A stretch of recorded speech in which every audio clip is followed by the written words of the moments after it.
welcome to another episode of Unturned Stones. On today's podcast, I'm going to be interviewing Joe Wanner. Joe's somebody I met through the WAC when me and my wife joined back in the day. It's always the WAC. We had a little broke connection at one point, talked, and kind of just kept talking from seeing each other at the gym. So kind of just about start the podcast. Give a little introduction about yourself. Yeah. And we'll kind of dig in from there. Let's do it. So just from where, how I was born and raised, or no, I'm just kidding. But where were you born? Talk a little bit about how you were raised. Yeah, exactly. Yeah. We're going kind of from the start here. From the start. Well, currently right now, actually, I'll start with that. Where I'm right now is I am one of the sales managers at Reliance Partners, Truck Insurance in Phoenix, Arizona. Where we're currently at, but then I also am the cold call coach for Jeremy Miner, 7th level sales training. I got a health coaching business, Forward Framework, fashion fitness, kind of my brand. So that's where I am now. But so I grew up in Portland, Oregon. I'm the oldest of 6 kids. My mom's family is from Hawaii. So she met my dad, and that's kind of how we started. They started a family in Oregon. So I'm the oldest of 6, families all over the place, from Boston to Philadelphia to Chicago, my wife's family, to, siblings are in Oregon. So that's where everyone's at, kind of just spread out, and, got family from Hawaii and family from, Idaho and Oregon, West Coast, kind of just, U.S. is local to me. Yeah. For sure. Yeah. I'm not too familiar with Hawaiian culture in the sense Hawaiian culture is very family oriented, right? Yeah, 100%. Okay. 100%. So your family, obviously, being the oldest of 6, you had a big family. Big family. Where you guys were very close. Yeah. And I was the oldest. There was a couple dynamics. So my dad was one of 7, and so I just had so many cousins in Oregon. And then my mom's family is kind of a little smaller, but one of 4, right? And each of them had 1 or 2 kids, my uncles and aunts. And so ours was the biggest because of coming from 6 kids or whatever. But I was the oldest grandson, right? So I was I always felt like I was in a position where I need to set the example, and my example is what everyone's looking toward. And sometimes I didn't set the best example. I was an example of the rebel child of I'm going to do this. Mom and dad say this. No, I'm going to do this. But I think it was my grandpa, who fortunately or unfortunately passed away a few years ago. Actually almost exactly 10 years from this month. Was when he had passed, and I spoke at his funeral and stuff. And so there's a lot of my mental health story to my journey that comes a lot from him. And so, but it's kind of in Hawaii, I'm Filipino, but in Hawaii, it's the word ohana. Ohana means family. And so I think the biggest thing was seeing the family unit as that's how you build a life. And I'm very grateful and thankful that, both my grandparents have stayed married. I grew up in a very blessed household in the sense that mom and dad have always been married. I've seen divorce from other angles, from uncles and aunts and stuff, but never my family internally. So I think having that example, I'm so grateful to my parents. There's some things I didn't agree with them on, but one thing I'm always thankful for is who they've raised me to be. I think a lot of the values and how I treat people, I learned a lot from them. And then really a big part was my grandpa. So I think, one thing over the years of being friends with you and following you on social media, after we kind of got to know each other, is I could tell you were very much family oriented. I love the way you would even just post talk about, I think we're friends before you were married. So even just the way you talk about, your wife before she was your wife, and the way you talk about her. My wife, T, I call her wifey baby girl on my phone. So T's amazing. We've been together 10 years. That's crazy. Yeah. So we met in college in 2011. I was dating someone else at the time. So we met at Marquette in Milwaukee. And so met at Marquette through mutual friends. She was studying biomed science. I was exercise science. So we took some classes together. And some of my best friends at the time introduced me to her. And then we didn't start dating until 2013. I actually, it's funny. I ran track. So I was a sprinter, not a runner. And in college, I would run with her and her friends, and then eventually just became me and T running. And then the last time I ran with her, I'm not even kidding, I asked her to be my girlfriend on the lakefront in Milwaukee, and I never ran again. I secured the deal, and then I was all right, I'm going back to my sprints and weightlifting. So did you join the running group because you were pursuing Oh, it wasn't even her? like an official running group. It was just more like the 3 or 4 of us would just run together.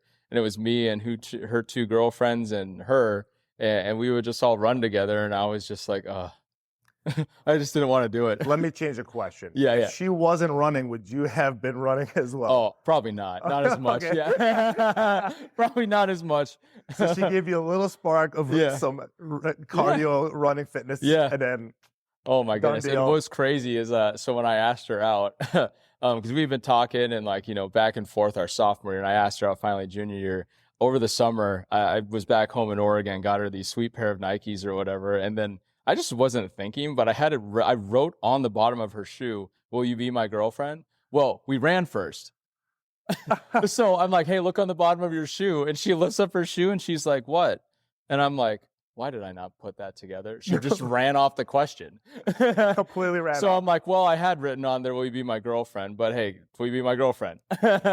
And happily ever after. Happily ever after. Yeah. I mean, we've had, being together 10 years, nothing's going to be easy. We've had quite the dynamic and we've grown through a lot together. So big part of my story is her, and I'm just super proud of her. So, because she's overcome a lot more than people. I mean, that's her story to share at her time, but she's overcome so much mentally that, and I don't know anyone that could have that kind of heart through the kind of struggle that she's been through, and still come out on top and like be so sweet and so caring, and everyone loves her. She goes in a room and she's like this little like cotton candy, like, I maybe not cotton candy, but like kind of like the bubbly, like, like a lollipop, just coming in and being like everyone wants to, hang out with tea. So that was probably a terrible candy example, but I was just trying to think. She's got a very friendly demeanor. Yeah. She's very friendly. Yeah. She's very like, nothing about her is off-putting in the sense that she's not going to be, have a conversation with you, Correct. talk with you, laugh, Correct. Yeah. She's very, very open. Very easy presence. Yeah. Yeah, that's wonderful. Yep. So being the oldest of a family of 6 siblings, that's hard. Can you kind of talk about that a little bit? Man. What was the separation between you and the second oldest?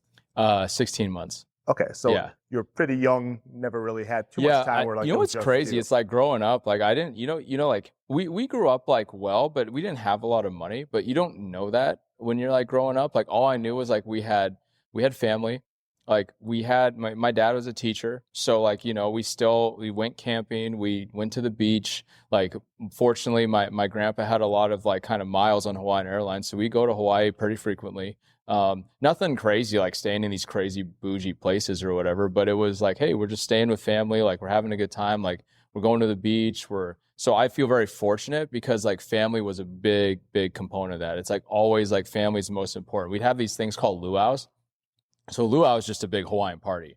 And like, dude, cousins that I didn't it's like even the one know. where they do the pig in the ground. Yeah, 100%. Yeah. I mean, they're like massive. Like you and my uncle's wedding probably had like 600 people. Wow. And it was on like the Royal Hawaiian Hotel in Waikiki, and like he saved up a long time for it, but it's like they party crazy out there. And so we'd always have these luau's at my grandparents' house, and there's like all these people coming, like second or third cousins. Oh yeah, hey Joe, this is blah blah blah blah blah, cousin of cousin of cousin. I'm like, who? Nice to meet you. I may never see you again. Probably won't remember your name. It's just the Filipino culture. But like going back to your question of like six siblings, or not 6 siblings, 5 siblings, and being the oldest of 6 allowed, I think, me to just see so many different personalities. And I actually kind of grew up feeling a little alone personally, just because I was the only one really into sports. And I took sports to like a decently high level, right? Where I was like, I basically got hurt the race before, like qualifying for state and running at Hayward Field for the state championship, Oregon track. But like, I took it so disciplined and everything else. And my siblings were very, very good music wise and drama wise. And they were always like leaders in choir and band. And yeah, I played tenor sax for 10 years. That was my, I guess, art, if you want to call it. And I did well at it. I went to like, international conferences and stuff to play the tenor sax, but I was always into sports, and like sports would always be on. Like football games to basketball games. Like that was like my parents even like one time were like, you can't become like the NFL guy on Sundays. And I'm like, what are you talking? I would literally watch every single game. Like it's like on at 10 a.m. Pacific or whatever, and just go through the whole day. And I would just watch football the whole day. What got you started? Did your dad watch a lot of football? No. No, that's the craziest part. None of my family really, like anytime it was like sports or like watch a movie or watch some kind of show my parents wanted to watch from their childhood, it was always like everyone got their way.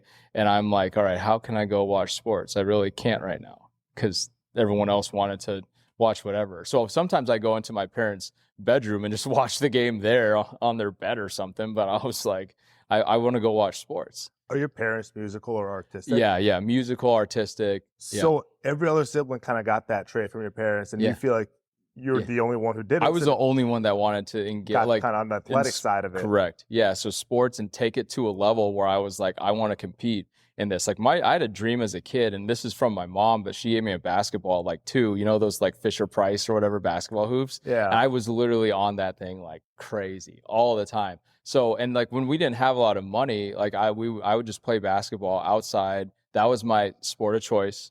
Evident by all the jerseys and shoes and everything that I have now. But that's basketball was like, I had a dream to play in the NBA.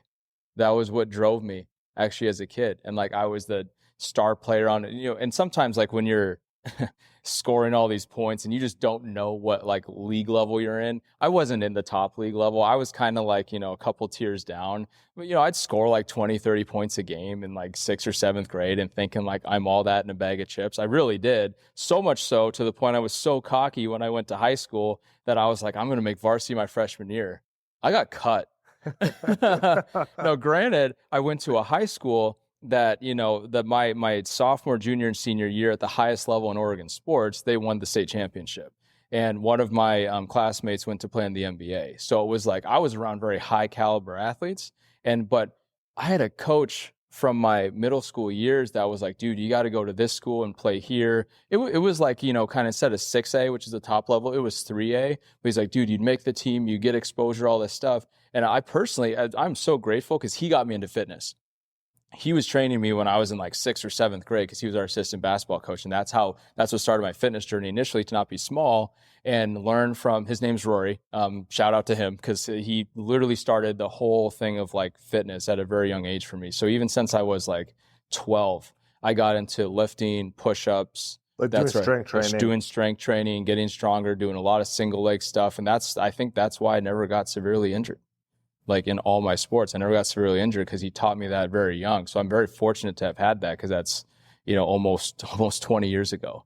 But yeah, he was like, hey, go play here. But then I started to realize too, it was like, he's teaching me this, but there was always something in me that I'm like, I would rather fail being around the best than like win compared to like a couple tiers down.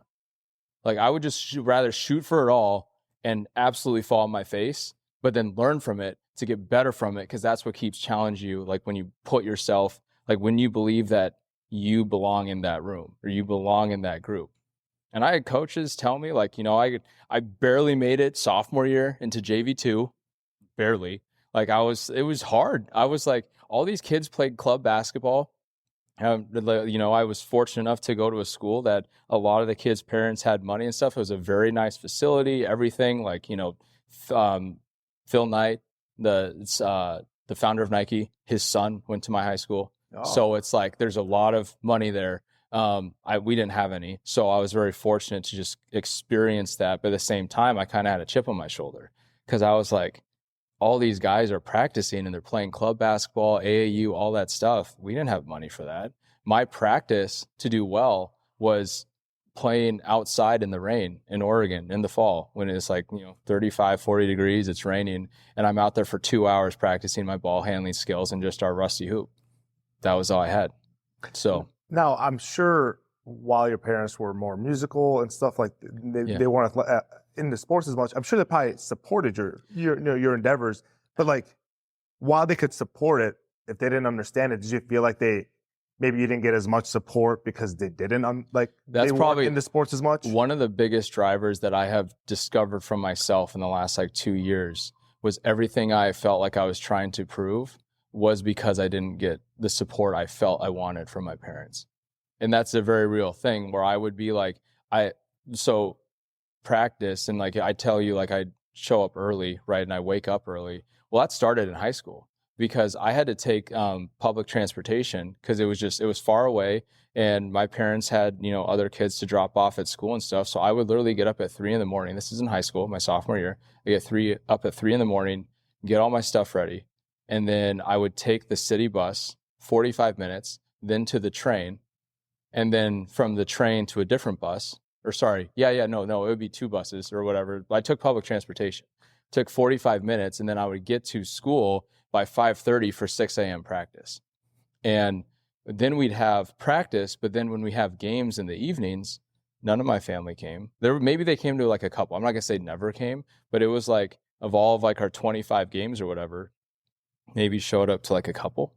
Then like I was the only kid whose parents weren't there, you know, and I was like by myself, and it really shot my confidence because like I was always on the bench. I was warming the bench. I was playing for a very good high school. So like I felt like I was playing against very, very good competition.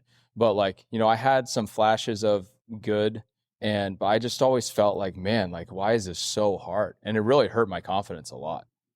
Yeah. What kept you going back? I mean, what kept you getting up at 3 a.m. to go to practice? What kept you doing it when you were sitting on the bench and you weren't seeing your family there to support you? You know, yeah. Where did that fire and drive for you come from? Yeah, I watched a documentary, and this is before like The Last Dance. Like it was probably in like early 2000s. There was a film on Michael Jordan, and then that was when Kobe Bryant was very good and just destroying my Blazers all the time. So it was like I was drawn to Michael Jordan and I was drawn to Kobe. So everything, like if you see a lot of my quotes on social media and everything else, it's like my favorite number is 23, right? But then also the next number is 24.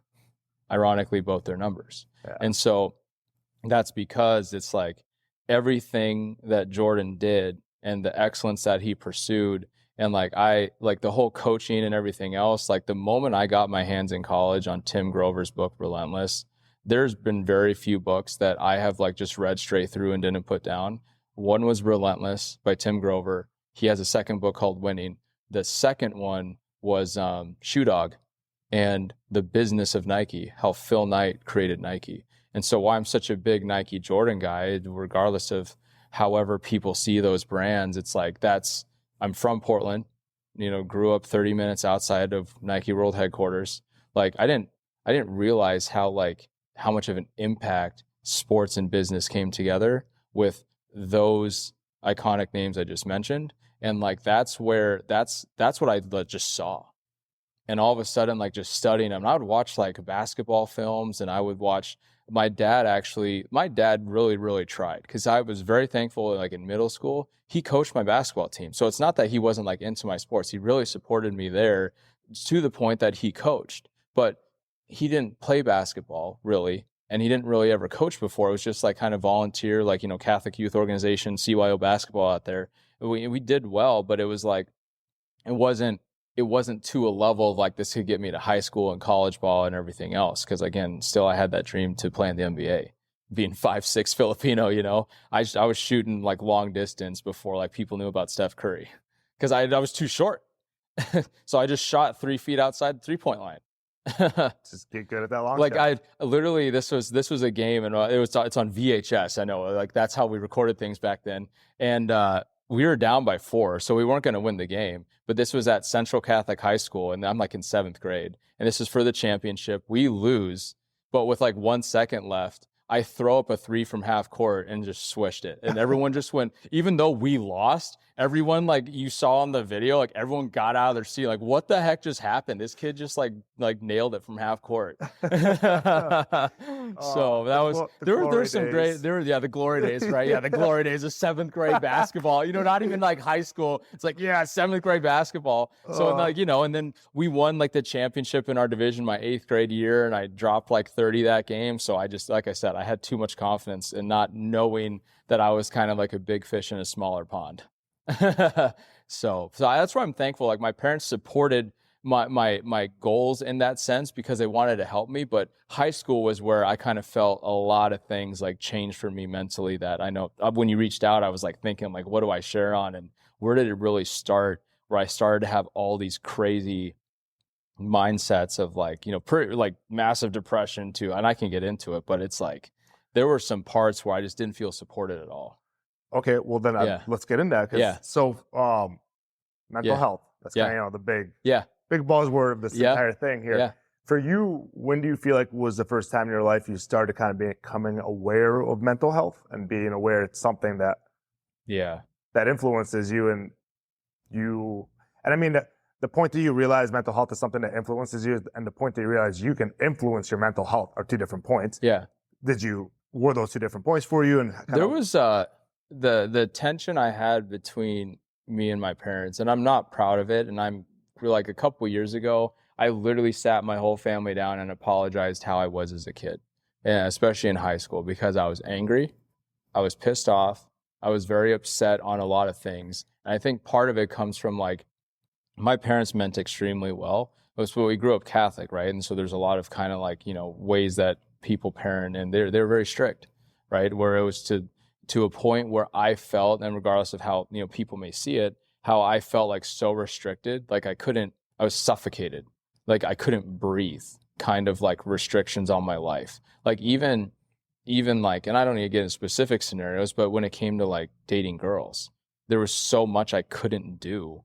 And I just felt like I couldn't even like hang out with a girl without being susceptible that I was just going to like kiss her in high school and stuff, or like whatever. I dated women, but I never slept around. That just wasn't who I was. I wanted to find someone that I could like support and take care of. I cared about family. And I saw what from other family and friends and people sleeping around and stuff, even in high school, it hurt relationships. So I never got into that crowd. And really what happened was like my outlet to not like, cause growing up with a lot of money, you kind of are around kids and families that a lot of them were into drugs and alcohol. Like I'm thinking even today, there were like even though it was Catholic grade school, there were guys doing drugs and alcohol then, smoking, all that stuff. And I'm like, that's just not going to be me. And I think that's where I started to kind of just set myself away from what the crowd was doing, because I was like really involved academically. Like I had pretty much actually like the only blemish on my grades through high school was 1A-. That pissed me off because instead of a valedictorian, I was salutatorian. I know it sounds ridiculous, but it's just the perfectionist in me. So do you feel like striving to do well in school? Did your parents, did your parents reward you doing well in school, or did they punish you for doing bad in school? Like, did you? Yeah, is that where that came from? That's a great question, because I am Asian, so a lot of people are like, oh, Asian parents, but it's like it actually. I think it's immigrant parents, or like it's my parents, like Arabic parents. Like I have Arabic. Yeah. Like, a lot of immigrant parents are like this. Yeah, exactly. They want better for their kids. It's crazy because like they said, always do well. Why would you do your worst? And so I took it to an extreme, because I had siblings that weren't necessarily straight A, or like, they got B's and C's sometimes. And it was like my parents I didn't see them really care. Right. But for me, I was like, why would I do anything less? Like there were points where I worked so hard in school, and that's where like I was like, I'm going to be great at anything I touch, from music and the tenor sax to my grades to basketball to eventually where I actually ended up being very good in sports was track. And not very good in the sense I went to college, or, like I think I was sharing with you, like I was one or 2 seconds off of running like college track at Marquette, just in terms of my times and stuff. But that's where like I saw why not give your best? And that didn't necessarily come from my parents. It came from literally Michael Jordan and Kobe. Like I would read their quotes. This is when I'm like 7th, 8th grade. Like watching, that was what I was going to say. My dad introduced me to Coach K, and where I learned fundamentals, we're literally watching Coach K on VHS. The movie? No, Coach K. He had like when he was a young coach at Duke, he had like fundamental like VHS tapes on how to like fundamental dribbling drills and all that kind of stuff. And like I would just practice that. Okay. Yeah, and but he talked about like get so good at the simple things. And that's where, I don't know, I always like wanted to strive and achieve. And it's even hard to pinpoint today I know where it comes from now and why I keep going. But as a young kid, it's like, I think part of it too was trying to get my parents' attention. I was going to say, is there a chance that because you're the oldest, and you're the oldest, which meant every kid after you was a baby? and you were no longer the baby. And then as more kids came, you were really not the baby. Yeah, so like 100%. you probably had to fight for attention. You probably had to fight for like it was love when there's literally babies, multiple babies that are coming. It's crazy you say that perspective, because now I think about it, it's like a lot of what drove me is like I just never, like my parents were like super proud and everything, like they really were. It's like, oh, so proud, but it was like, for me, it felt like it was missing something. Like it wasn't, and this is where my grandpa and everything he said, and he's like, dude, I'm so proud of you and everything. And like when I would get straight A's, he'd be the first one to congratulate me. He would be the one to call me on my birthday. So when he passed away in 2013, 14, that was probably one of the darkest times I had, because like he passed away that November, and that was the first December I never got a birthday call.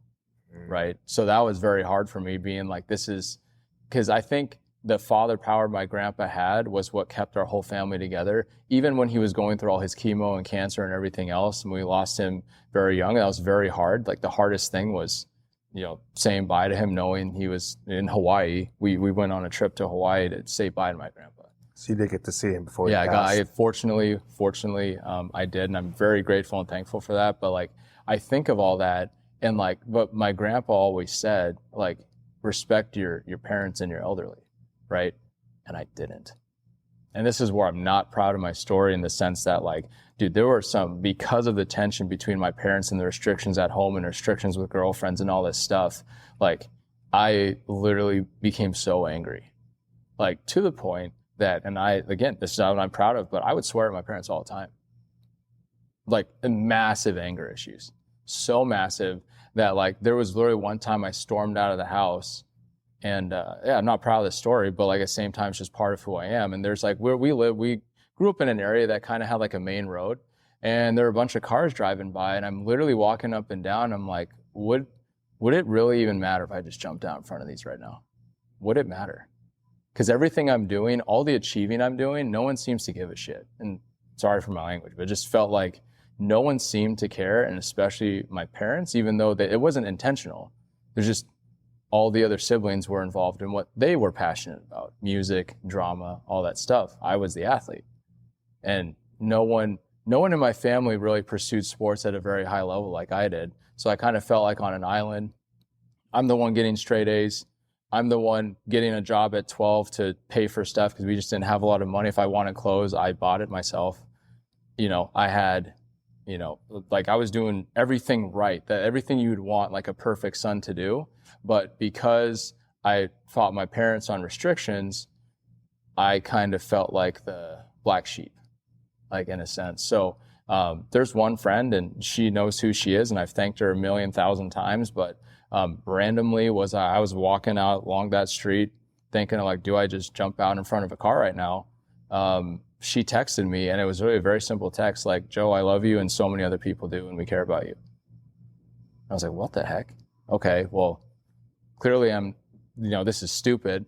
I finally go back home, my dad and I hash it out and stuff, but that really impacted my siblings, because the amount of swear words that I used, how pissed off I was, stormed out, my sister was crying, like, that was tough. That was very hard, because that's the example they saw. What age was that? I was 16. Do you feel like a lot of like that tension, was it there in middle school? Did it really come in high school? Or did it build up over time? I didn't notice it as much in middle school. I mean, I knew like, okay, so my parents, like, kind of the restrictions I felt watching movies, I always made fun of it constantly. Like, because like I couldn't watch like this movie or that movie. When you're 7th or 8th grade, you just want to fit in. During that time, that was when it was cool to like everyone wore like these like cool boxers in the locker room with like either The Simpsons or whatever, and you sprayed Axe everywhere. Do you remember those days? Yeah. Dude, that was like our locker room, but like all those dudes would talk about that. But they're talking about all these movies that I just couldn't watch, because my parents, like, God bless them still, like I love them a ton, but I felt like the restrictions they had versus how I watched my uncle raise my cousin to all this stuff, I was like, this is just too much. Like, and it came to a point like in high school, I was always involved in our like Catholic youth group. And I'm still tight today actually with who was the youth minister at the time, the youth group leader. I stay in touch with him, but we were going to go see The Dark Knight, And it's like PG-13. I'm like 17 years old. And my youth group leader's like, yeah, we're all going to go watch The Dark Knight. It's going to be awesome. Like, you coming? And my parents literally wouldn't let me go because it's PG-13 and there's dark themes in it. And I'm like, are you serious right now? You got to be kidding. Like, this is our Catholic youth group going to this. Like, I'm with good people. Like, I'm not out smoking, doing drugs, alcohol, nothing. Like all the other people that I knew in high school. Like, I'm not doing any of that. I can't go watch The Dark Knight. Like, my language is like, are you fucking kidding me right now? Like, and that's where that tension came from. And it was so bad to the point, half of the reason I moved across the country to go to school was to get away from home.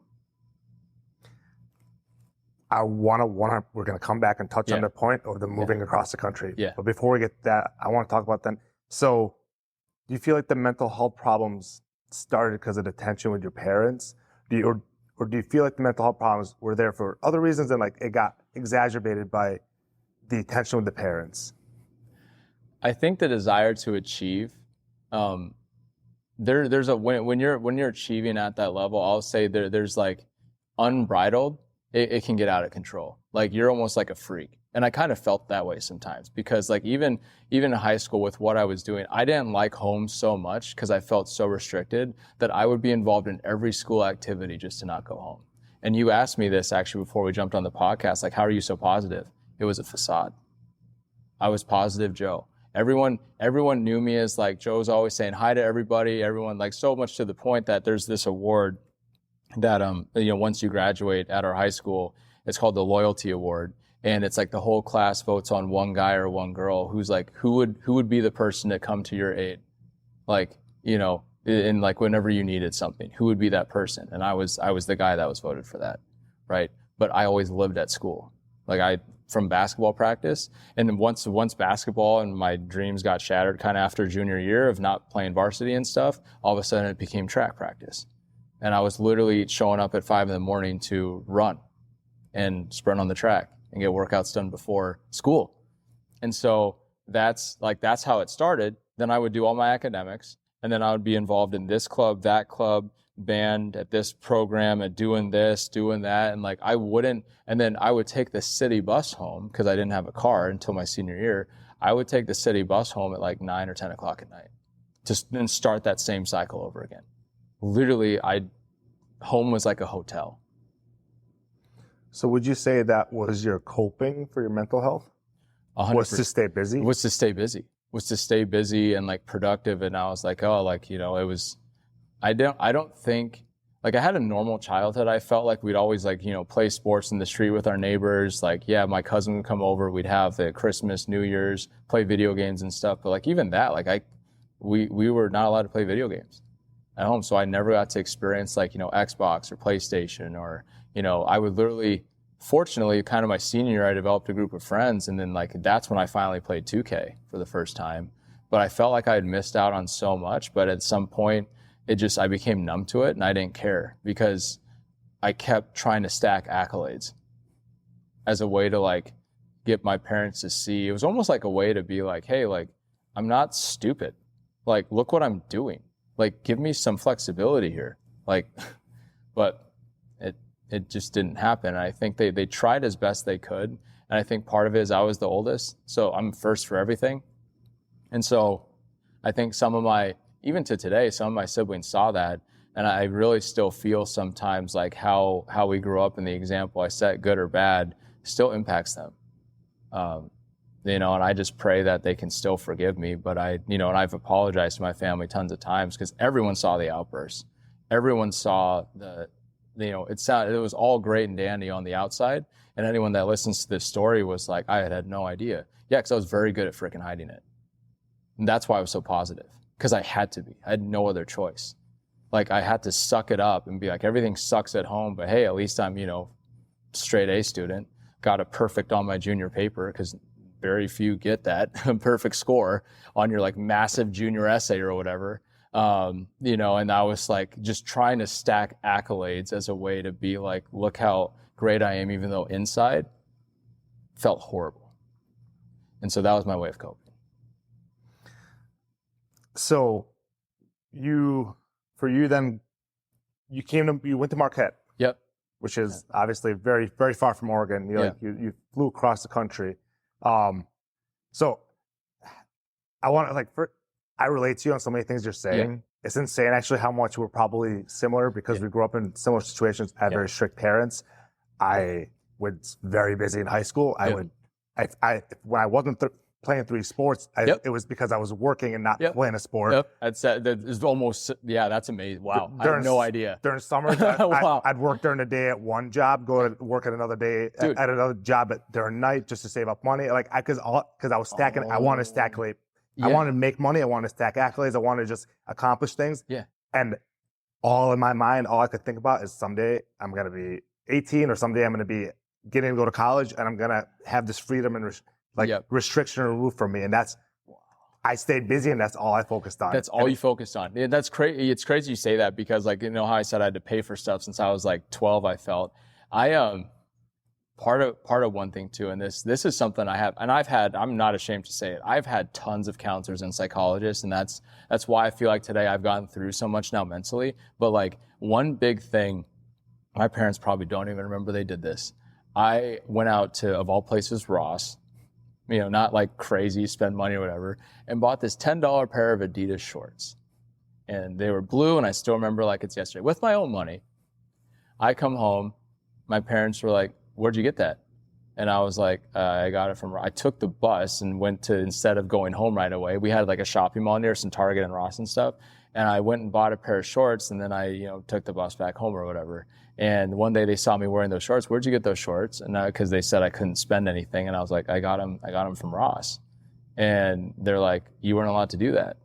And I'm like, "But I spent it with my own money." They took it away. And I'm 12.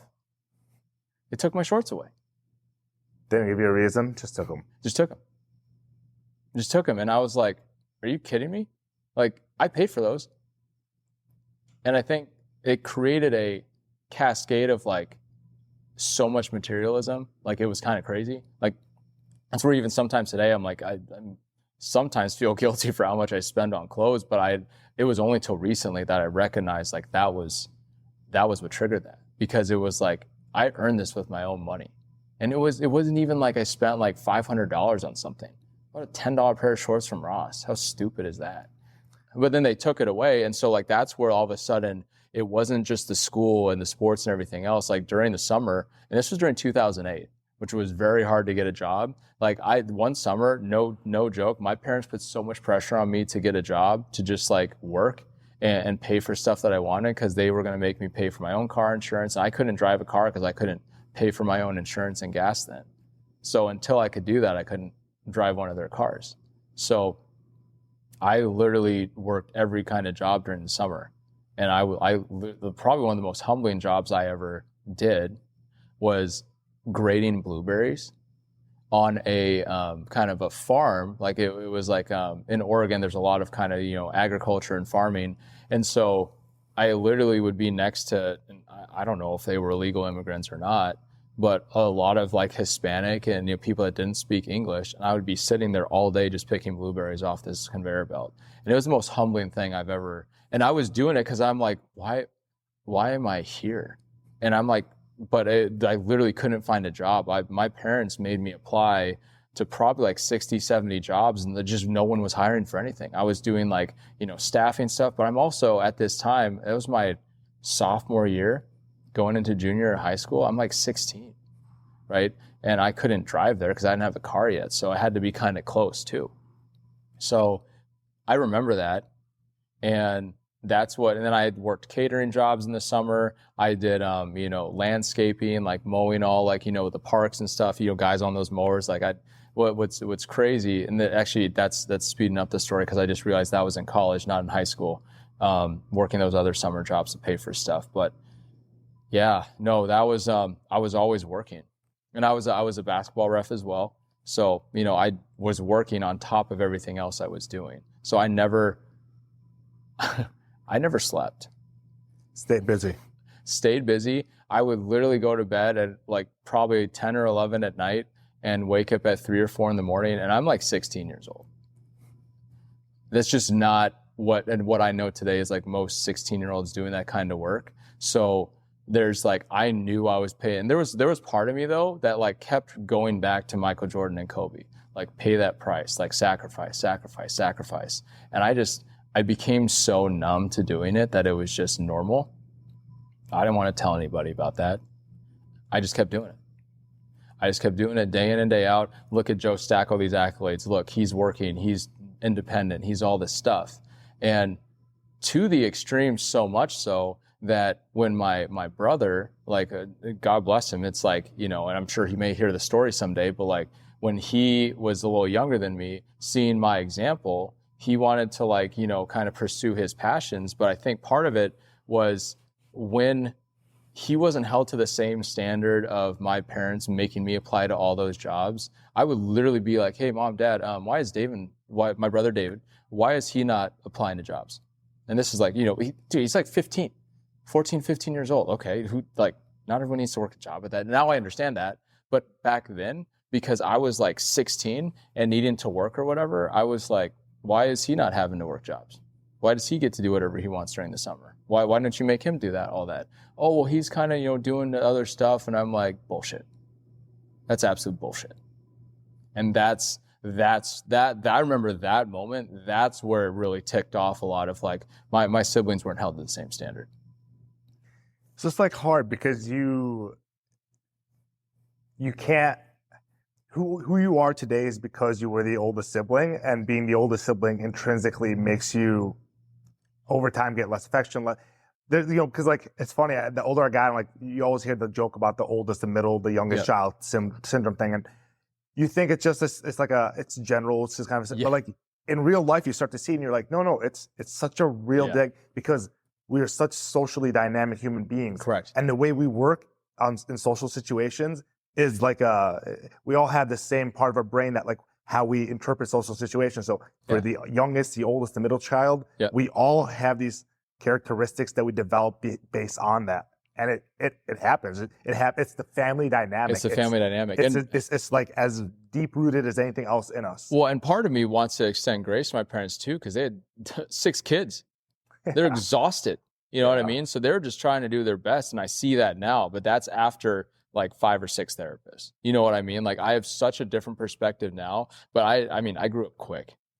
Like I think I literally was like doing more at like 12 than most people in their 20s.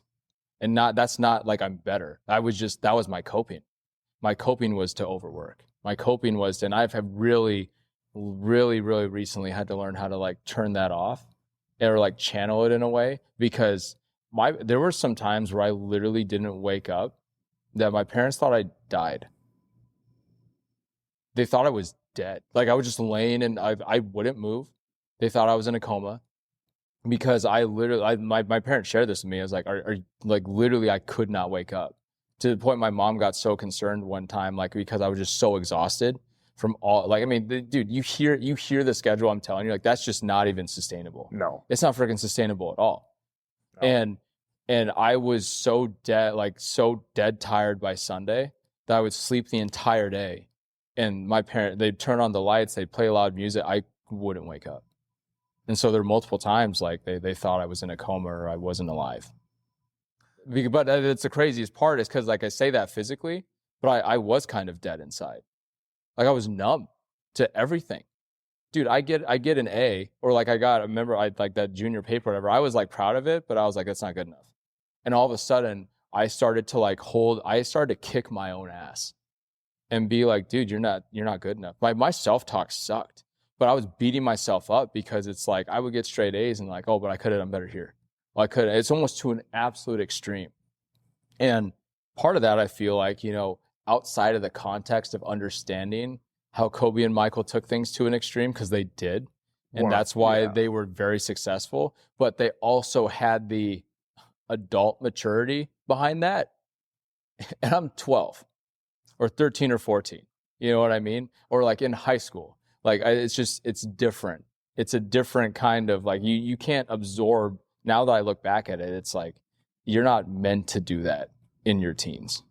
Right. So when all of a sudden, like going to college and kind of, we'll get to that in a second, but like when I joined different network marketing businesses, or when I was like doing all this work, and I wasn't a millionaire in my early 20s, I was like, I've been paying this price since I was like freaking 14 years old. Why aren't the results here? And that led to a whole nother cascade of just like bitterness, anger, frustration. When like, you're in college. Yeah, when I went to college. Yeah, so that's a whole, yeah, so that's a part of the story that really triggered a lot of like things. So kind of get that background of like kind of growing up in high school, and without, the only real counseling I had was because my parents, like, you know, and I would threaten them with like suicide and stuff. Again, I'm not proud of it, but because they had all these restrictions of like, Jesus, I might as well just go kill myself then. And I would say that all the time as a way to kind of try and get my way and to scare them to give me my way, because I just didn't know anywhere else. So I literally threatened suicide all the time, to the point that I ran out that one night, and that was just what it was. And I'm like, you know, it just doesn't sound healthy, and there's so much there, but that's. But you know, it's not about not sounding healthy. When I hear that, what I hear, it's not unhealthy. What I hear is a kid who felt like he had no control, and this was one thing his parents could not risk not cooperating with, because that's the one, you have control of yourself, and if you were to commit suicide, that's something they could not stop you from unless they monitor you. You know, so it's one thing that you probably felt you had control of, that you could use as leverage at all. 100%. 100%. And so that's, and like they you know, there were multiple times like they would call like, you know, the priest of our like grade school and stuff, and the church we went to, and I initially never wanted to do it, and then I eventually kind of sat down, and it helped, but it also was kind of like, dude, like, you don't know, like, I just kind of sat there, and like, I'm still actually great friends with him today. Like, whenever I see him, it's like awesome to see him. Even though I don't practice that faith anymore necessarily, it's like I have a massive different kind of respect for different faiths and where people come from and how they grow up. And that's where like I kind of remember sitting there, and I was like, but you don't, I appreciate you praying for me and everything else, but you don't understand. And that's where I kind of got shut off to counseling. Like, I didn't want to go see anybody. I just kind of wanted to just like, you know what I can do? I can go work harder. I can go get more accolades. I can say, like, you know, you sit at those awards like freshman, sophomore, junior, senior in high school, and it's like, yeah, I probably got like 3 or 4 a year, like, of different things, random ones. Most fit person in the PE class or whatever, or like all this kind of stuff.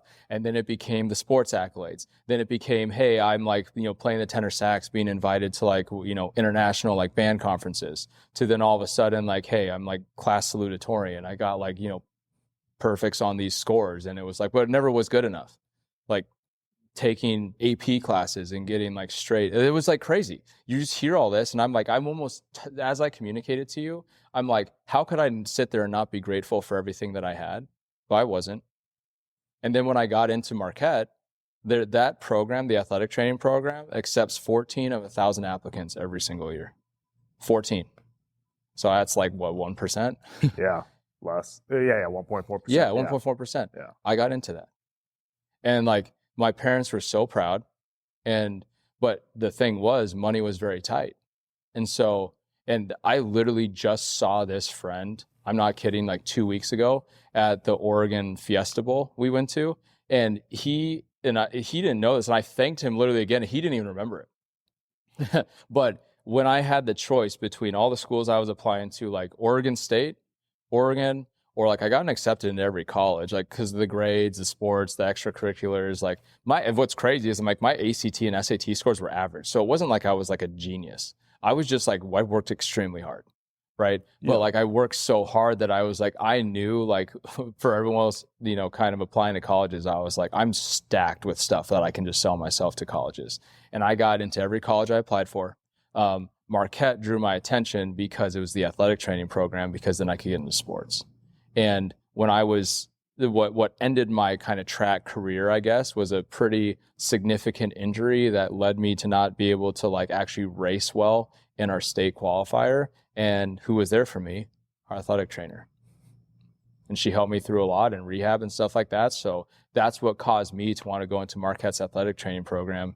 Again, like 14 students accepted out of like 1,000 applicants. And then I went for that pre-physical therapy. And, but I was like, dude, I get to literally be a student trainer. We're at the school where Dwayne Wade played basketball. Again, the basketball in me. I went to a basketball school. Yeah. And like, of those 14 students, only 2 get selected in each class to work with the men's basketball team. Okay. I was one of them. That's awesome. And I didn't do it. And there was a whole story behind that of why I actually like gave that up. So even though, like, you know what I mean? Like I say this stuff, and I hope, listeners to this, like, don't think like, oh, like Joe's just kind of bragging on whatever. It's like, no, like, understand, like, part of the reason I chased all that stuff was to cope with stuff. You know what I mean? Like, that was all I measured myself on, because like everything else was so dysfunctional.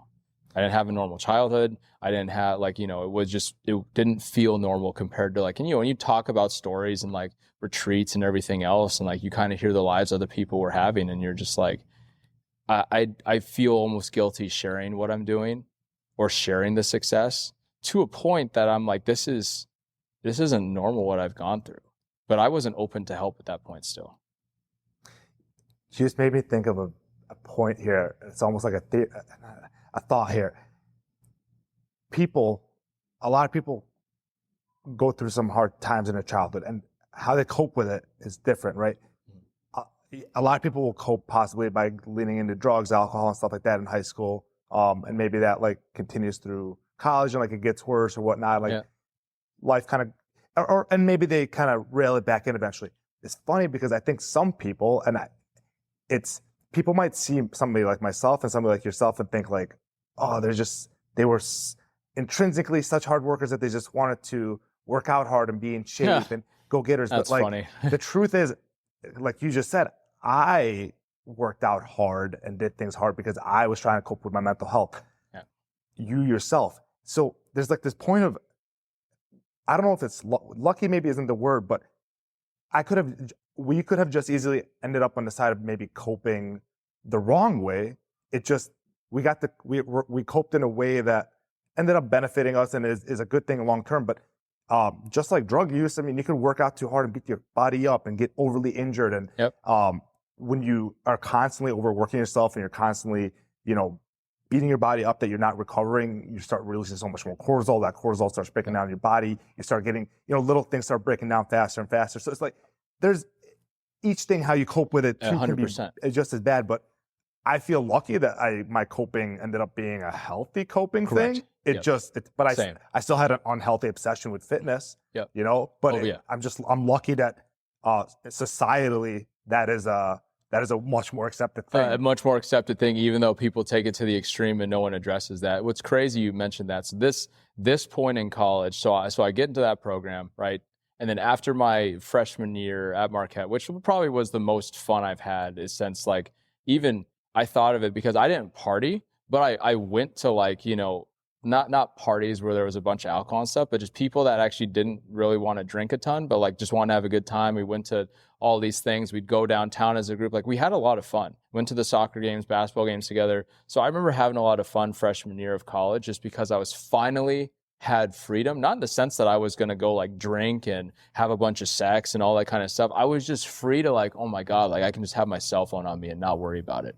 Like, my parents had this rule where it's like, once we got home in high school, we had to put a cell phone like by the kitchen table. I couldn't take it into my room. I was like, this is insane to me. Like, it was just so strict beyond like comprehension that that's just a picture to paint. But it was freshman year going into sophomore year that changed almost everything. Like, it was like freshman year was like kind of like I called my fun break. I still, did well in school. Like, even though it was Marquette and harder and it's college, still getting straight A's, still doing all that stuff. And like, being like a student trainer, being on, we'd have to still wake up early because, you have to be in the training room by 4 or 5 in the morning. So it's like, it's almost like I was still in that habit, But how did you feel like there was a mental load that was lifted because the restriction of being in a household where you were so restricted was gone? So while you were still kind of working hard, but was that like easier to do almost because you felt like you were really on your own accord? It did in a way. It did. I finally felt like I had some freedom to just like, hey, if I needed to take a break, like I could just play video games with my roommate and not worry, because now I could have an Xbox and we would just play Madden. Or like, you know what I mean? Like, I started to feel like I could finally have some some freedom. And there was like parts of it my senior year when I finally was able to drive, but then I was just so driven by like what I was doing all the previous years that all my free time, like I hung out with some group of friends and we'd hang out and play 2K and talk about the Blazers and all this kind of stuff. But outside of that, it was like I was very dedicated to track. I was very dedicated to track to where I took it. But then once I got to Marquette, that I kind of had to table that just because it was like you could either be a student athletic trainer, which is like your career, and you like there was a rule you couldn't compete for D1. So I kind of gave up on that to like, hey, do D1 track. Not that I had the time even to like compete at that time, but had I continued to work hard on it, I knew I could because of how I went from being an average track athlete to like senior year, like starting 3 events. For varsity. So it was like from nothing, and everyone like they voted me most inspirational athlete. It's on a trophy at our high school or whatever. I'm like, oh, that's cool, whatever. But like, but that's where like the going into college, having that freedom, having that flexibility, it felt free, but I still felt restricted financially. Like, and it's not like this poverty story that I had. Like we like, it was like my dad made enough that we like, I knew money was tight. And I always knew it was tight. And I hated the restriction of that. And that's why I was so willing to work hard to like pay for my own stuff. Cause I just partly felt bad. Like I was like, I want to just like provide. And that's the provider instinct that kicked in right there. So I remember like I was working in different jobs freshman year of college. And it got to a point where I was like, dude, I need to make money. Like I literally came with 2 suitcases of my stuff. Because you know how most like, when people go to college, like their parents like fly out with them and they're like, oh, move-in day and all this stuff. My move-in day was 2 suitcases that were kind of old and used from Goodwill, landing at the Milwaukee airport, taking the bus from the airport. Again, but I was used to it because I did that all in high school. So I took the city bus in a city I've never been in. I know no one other than my roommate who I went to high school with. Like I had a couple classmates who joined me at Marquette. But it was like moving in was like, take a city bus and I have never been here before. So I'm like, let me try and figure out where I'm going. And I'm like, I underestimated how humid it would be. So I'm like wearing all of my jacket and stuff. I'm like sweating walking down Wisconsin Avenue with my 2 suitcases trying to figure out where my dorm is. And that was my move-in day. And like part of me, and there's always this kind of edge and bitterness I had because I didn't have what everyone else had. And I saw like my friends and their classmates and their parents helping them move all their stuff in. And I'm just like, that sucks. I'm just transparent. Like it sucked. It sucked to sit there and be like, yeah, my parents are kind of like, hey, good luck in college. Took my own plane ticket. That was my first time flying alone too. So it was like so many new things at once, but that uncomfort that I ate quickly, like nothing that grew me so much.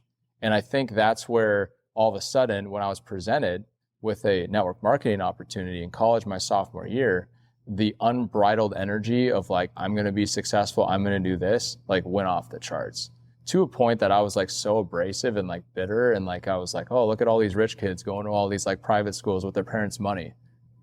And I had this like underdog, like chip on my shoulder. So big, it was like more than a bag of chips on my shoulder. You know what I mean? Like, so did it feel like a negative force driving you then?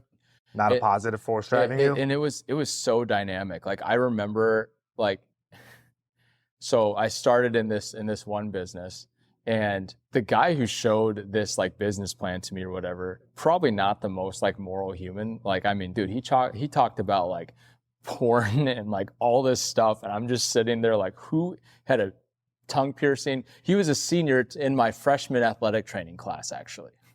So he was in an athletic training class as a senior when I'm like a freshman, because he had to like make up credits or something. But this guy, like, I was just drawn to his energy, and he just didn't give like an F about what people thought about him. And he was jacked, he was strong. So I kind of looked up to him in a sense. But dude, I just remember sitting there and I'm like, dude, what are you talking about right now? There's all this crazy stuff. And then he just drew out this analogy of water. And you could either have the bucket where you go to work and leave work and go to work and leave work every single day, kind of like you have a job, or you can build a pipeline and build passive income. And that's all I remember. And I still have that saved somewhere, because it literally like shot my trajectory to be like, all of a sudden I found my next thing. Sports died. Guess what's here? Business. This is 19. I'm 19 years old. And from that was in August of, I remember it like it's yesterday, it was August of 2012 to that December was the craziest 4 months of just like, and I saw this business plan and I like joined it right away and I'm like, oh my God, like I'm going to do this. And I started sharing this business plan with probably 30 to 40 people a month. On top of the athletic train internship, I was also an RA at that time of, that McCormick Hall we talked about, the beer can with 800 freshmen, or my first weekend, was spent in the hospital because freshmen are pumping out their stomachs. But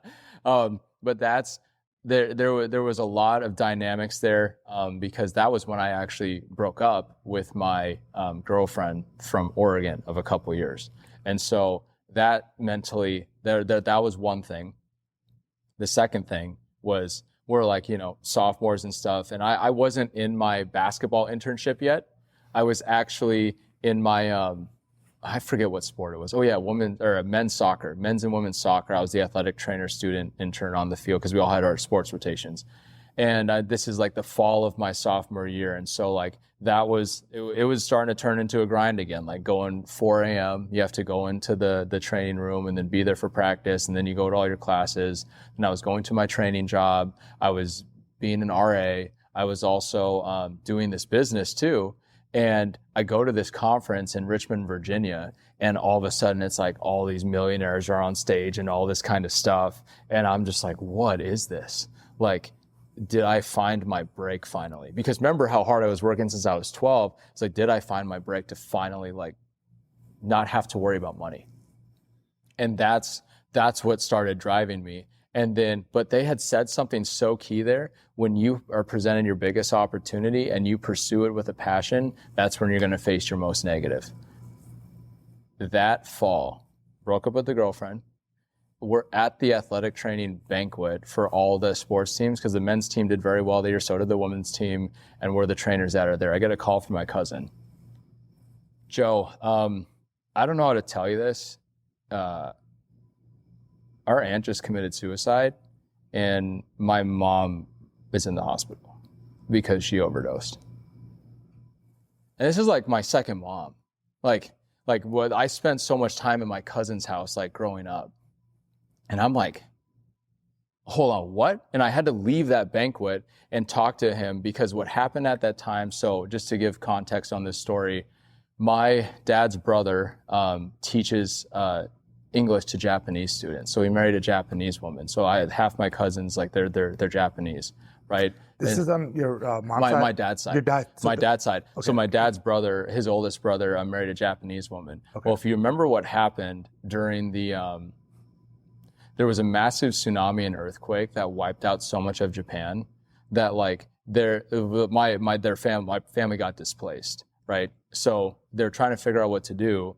He teaches English to Japanese students. There's not as many opportunities here. So he stayed there and sent his wife and my cousins here. And I'm in college. I don't really know what's going on. I would hear stories here and there, but my aunt got into the very dark sides of the internet to the point that she thought aliens were coming and went to climb a roof and thought she was going to meet them and died. And that was like, that to me, the hardest part of that wasn't that actual part because I was far away. I was far away from home, from everything happening. But my cousins, and already we had it was a small 3-bedroom house, with already 6 kids. And where were my cousins going to go? Their dad's in another country. And my oldest cousin is older than me. So it was like three cousins. So he was already like in college and stuff. Where were they going to stay? With us. Going home became like, I can't go home to that. I can't go home to my cousin. That's one family dynamic. And then here's my cousin. We're like best friends to this day. He's hopefully coming here in the next month or so. Like his mom, my aunt, was like really struggling with, alcohol. And it's still to this day, I pray for her, like, you know, because I know she's really, really trying, but I don't know what it's like to have that kind of, you know, the only thing I can relate to is like, hey, your addiction to the gym or something like that. But that's her story. But at that time, and my cousin's a few years younger than me, really impacted him, really impacted me. And I just remember there would be times when I came home and we're just like sitting out by his truck and stuff, and we're just chatting about life, and we're just like shit, man. You know, and this is, I mean, keep in mind, this is with everything else going on. Man, I didn't think emotions would come out. Then my grandpa gets diagnosed with cancer. And I'm like, fuck you, God. I'm doing everything right. It was very hard. It was very hard. I get that call and he's like, that's his first cancer. Fortunately, he made it through that. But this is sophomore year, and I'm just like. So you're 19 at this point still? I'm 19. Okay.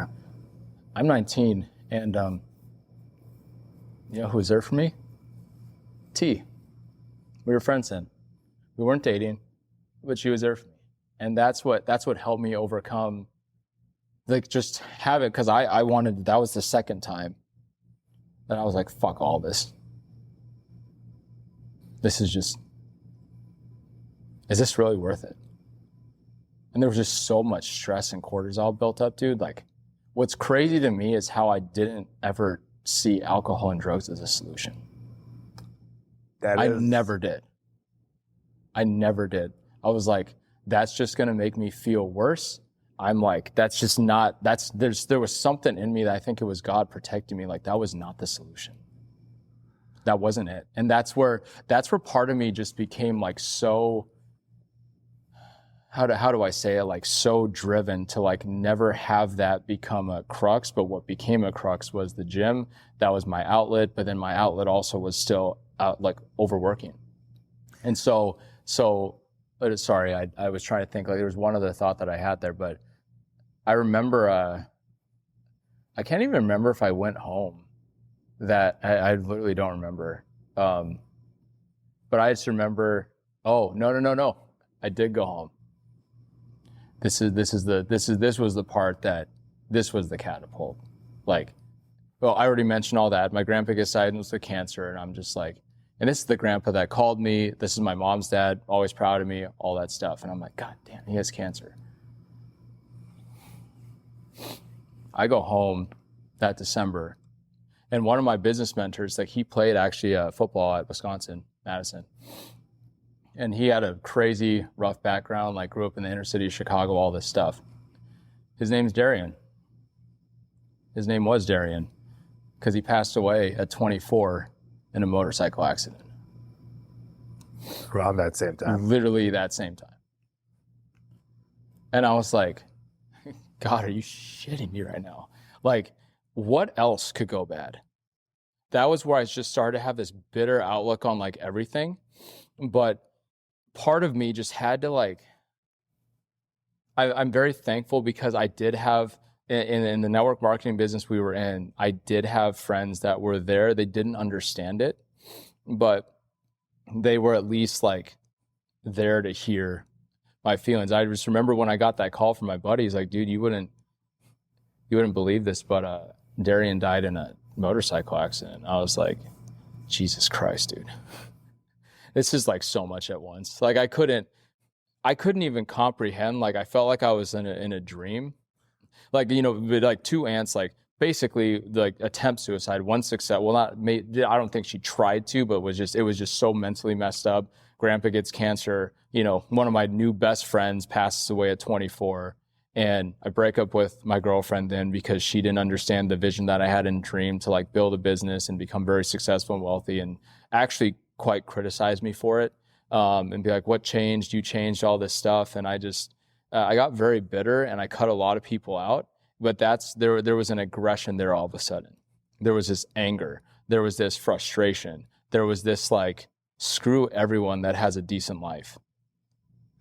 Can I pause you for a second? Do you feel like you actually processed anything you were experiencing at that time? No. Because obviously it was very overwhelming, and you probably didn't know how to process it. So you were just surviving. So would you say like most of that period of your life was literally just survival mode? Because for you to process those emotions would have taken time for you to really sit down and do nothing and sit with those feelings. And I'm assuming you just stayed busy. Well, here's where it got pretty bad. This is how I processed it. I worked harder in my business. And then I would sit down with these kids. I hate saying it like this, but this was my mindset at that time. Oh, here's all these rich Marquette kids. I'm sitting down showing a business plan to on how to like be free and like do all this stuff. And they're sitting there criticizing it. And I'm like, and I don't know if it's okay to say this, but I'm like, dude, fuck you. You have a pretty life. And it was just, that was my mindset.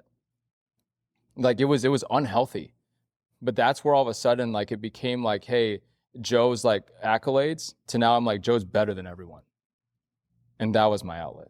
My outlet was like to be better than everyone. I pursued being better than everyone. I'm gonna be more fit than you. I'm gonna make more money than you. And everyone I sat down with, it was kind of like that was my edge. And it turned a lot of people off. And almost now I realize, and I pray that these friends forgive me now. And I hope there is an opportunity to mend that. But they didn't know. It wasn't their fault. They like, you know what I mean? And this is just the maturity I have now looking back at it. But these friends, that's why they thought I was a bad influence for T. So they actually, the moment I started dating T, they thought I was too intense. I was too abrasive. And they actually completely stopped being friends with her. And she chose me over them. Okay. So that's where it became so unhealthy, because and here's the worst part about that was because my coaches at the time were also young. They were like in their 20s. They didn't know how to like help me through and process this stuff, but they didn't never mention like counseling or psychiatry. They didn't understand it.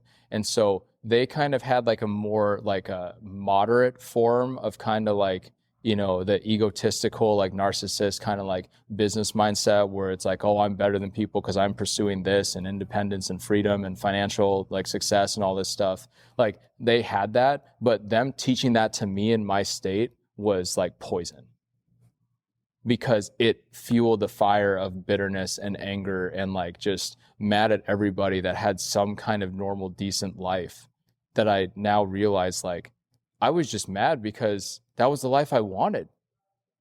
I wanted to not have to deal with all that stuff. I wanted to not have to just look at a best friend dying, an aunt dying, another one like pretty much in rehab, my grandpa getting cancer, who then eventually passed away that next year. Like I wanted my life to actually be somewhat like freaking normal, like on the inside. Like, why do I have to work so hard to just everything? And I felt like I'd paid so much of a price since I was 12. It's like, God, why the hell are you doing this?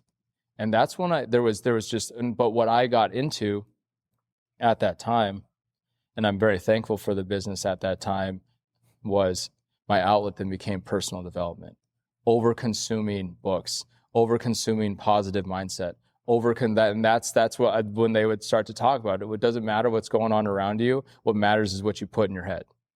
Yep. And ever since then, like, I mean, I've read so many books, and that's where I'm very thankful for that business. And like, when people want to criticize what I was doing, the business, or like what I was involved in, like I was bitter at that time just because I didn't know how to absorb everything. But at the same time, like I realize now where I'm at, my outlet became positivity. It became building and scaling businesses. It became physical fitness. Like, just, I feel like that's God protecting me in a way, because he has such a big purpose on, you know, mine and my wife's life, I feel like. And that's where I'm thankful, because I still sit here today. I'm like, how did I not get into that stuff?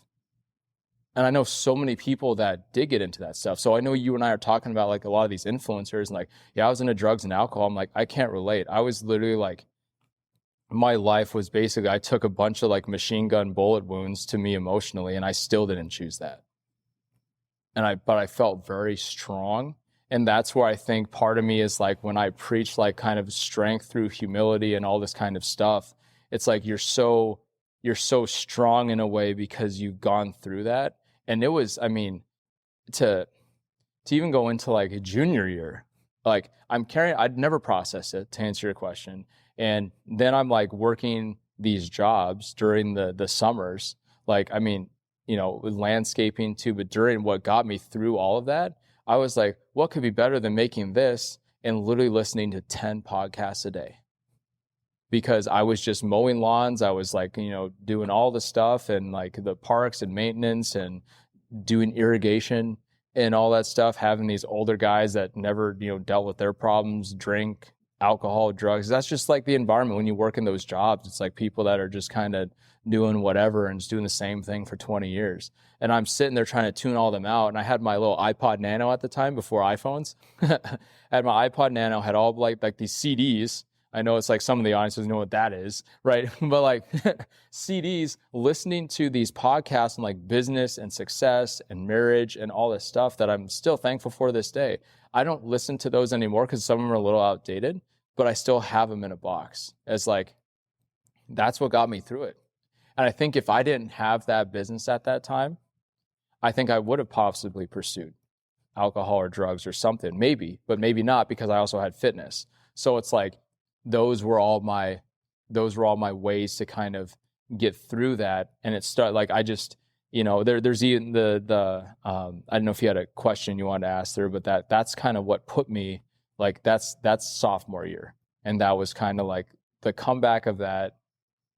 I wouldn't say even there was a comeback, because then there was I don't want to even say there's like politics and like, you know, the RA world, but there kind of was. And like, I knew one guy was, you know, kind of doing something he shouldn't. I don't need to say what it is because he'll know who he is if I'm talking about it. But I kind of felt like because I knew this about him and what he shouldn't be doing, with the one mistake that I would make, he would take advantage of. And he did, which led me to get fired as an RA, which was 10 grand a year in room and board. Yep. That was paying for all my food. And I already don't have money. And I'm trying to build this business, which takes money. And it turned into like, I go in, and this is April. So sophomore to junior at Marquette, everyone knows where they're living already. Everyone has their living situation, because after the sophomore year, you're not in the dorms anymore. Yep. So now I have to find a place to live for my junior year. And I don't know where to live. And so fortunately, these guys take me in. It was called like the Men's Catholic House at Marquette. And it's like kind of a 3-bedroom house sharing with 7 guys, right? And it's just everyone's on top of each other. Yeah. And I just remember like that going into junior year, I was very grateful because they didn't have to take me in. I had everyone had already figured out their living situation. And I have to go back home to work so that I can come back and like live and make money, so I can actually, because I thought I was going to be an RA through my junior and senior year to at least help with that financial burden. Yeah. It's a big help too. Yeah. And God bless my parents, but I didn't really have a college fund. Like It was all through scholarships, work study. I paid my way through Marquette. I still have student loans, right? Slowly paying those off. But like, that's kind of where like that's that. And I put even paying things off on hold because I was building this business. Again, got to a point because of where financially I was, and I had to like, there's a couple of financial situations that really started to wear on me. And this is going into my junior year. So I'll kind of speak, because this all contributes, like, again, this podcast and mental health, and why I'm so grateful to be here to share this. Because like, there was a point, I wasn't homeless, but I was also 4 months behind on rent. I was choosing between groceries or paying for my Zip car. There's something called Zip car on campuses where you pay for a car with this card so you can like drive. Oh, I remember them. Yeah. So I paid for it because I had an internship to work for Athlete Performance. That guy, so his name's Steve, and he actually trained the Trailblazers and the Bucks. He was a trainer, and that was what I was trying to pursue. So I actually left. Oh yeah, I missed that part of the story. I left athletic training. So that whole like, I'm going to work with the men's basketball team, the Jay Crowder, Jimmy Butler, Dwayne Wade, all these big names, Juan Toscano, like all these guys. I left the training side, the athletic training side, like on the field to be a strength coach, because I was like, oh, like kick-ass mindset, mentality, all that kind of stuff, and like train athletes. And that's where I got into sports performance. So I have an internship up at Athlete Performance in Mequon in Wisconsin, but it was like, 30, 40-minute drive. And I had a zip car and I had to rent it. You have to pay per hour. So every extra hour I stayed at that internship, which by the way wasn't paid, it was free. That free work, that's interns are, Yeah. So I'm doing free work, not making money. I had to choose between groceries and going to my internship. That's how hard it got. So for 6 months, it got so bad to one point because I just didn't have credit card built up, and I'm trying to build this business. And we had meetings every Tuesday night, again, over in Whitefish Bay, and I'm at Marquette's campus. So like I'd rent a zip car and it's a couple hours and it's just like literally eating away at like whatever money I had from my jobs. Yeah. Right. And I'm sitting there. I just remember this one night, I had $7 in my bank account. I hadn't eaten that day. And I'm like, there's Chipotle, there's this, but I'm like, this $7 is what's going to get me to this event tonight, because that was what paid for my event ticket. And what did I choose to do? I chose to go hungry to go to a business event. And everyone in that environment kind of had like, their jobs, like some of the college students that were there, like their parents, like, it reiterated I'm the underdog. And it developed this edge that I'm just like, too tough for you, just right for me. To an unhealthy point where I started to think I was better than everybody. But it was like better than everybody. But at the time, dude, I was like so broke. I was behind 4 months on rent. I'm thankful that they didn't kick me out of the house, but my roommate kept like, hey dude, like you got to pay your rent, buddy. Like, and I'm like, T came in, and this is a true story, swear to God. Like I was so not wanting to ask for help because I never asked for help before. I was like, I can make it. But I got to a point where I was like, T, can you help me with groceries? And you don't even need to get me a lot. All she got me was like graham crackers, celery and peanut butter, and like bread for like peanut butter sandwiches. Like the cheapest thing you could think of. Because I know I wasn't going to ask her for money. Yeah. But that's when we started dating, and she was like, didn't understand the dream and vision that I had, but she was always supportive. She wasn't pursuing it with me, but she was always supportive.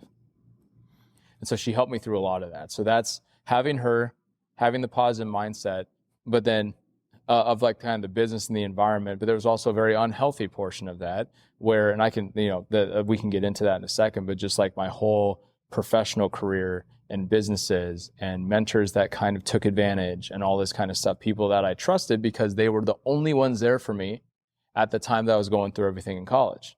So there was an instinct trust of just like, you were just there for me versus like actually understanding. And here's the crazy part. I'm great friends with them today, and none of us are actually part of that business anymore. But like there's mistakes, and there's been a lot of healing, and there's been a lot of, again, because I saw like I eventually finally, and thank God to these mentors, they know who they are. But like this couple that we met through one of my best friends today, like they reintroduced me to faith. And I hope they listen to this podcast, because I think that sometimes they feel like they did something wrong and they didn't. I left their business environment just for my own choice, right? But they gave so much to me and my wife those were the first people that truly just looked me in the face and like, dude, you need to like, we can't help you. You need counseling to sort through all this stuff. You need to like dive into the Bible and like understand like God and like how much he actually cares and loves you and stuff. And like that helped the healing process. But that wasn't until I was like 27. So like that's like that's 8 years past like all this happened. So when was the first time you went to a counselor or therapist for mental health?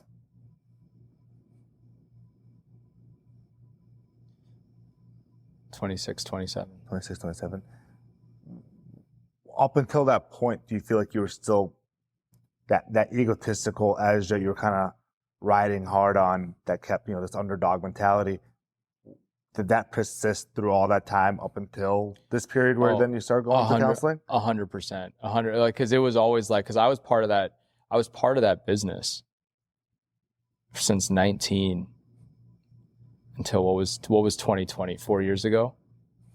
Yeah. So 19 to 27. Okay. Yeah. 27, 28. So like that whole time, like working all these professional jobs, all the blunders I had in sales. And I didn't want to admit how it was impacting my health. Like I just overworked all the time. And I just kind of forgot about it.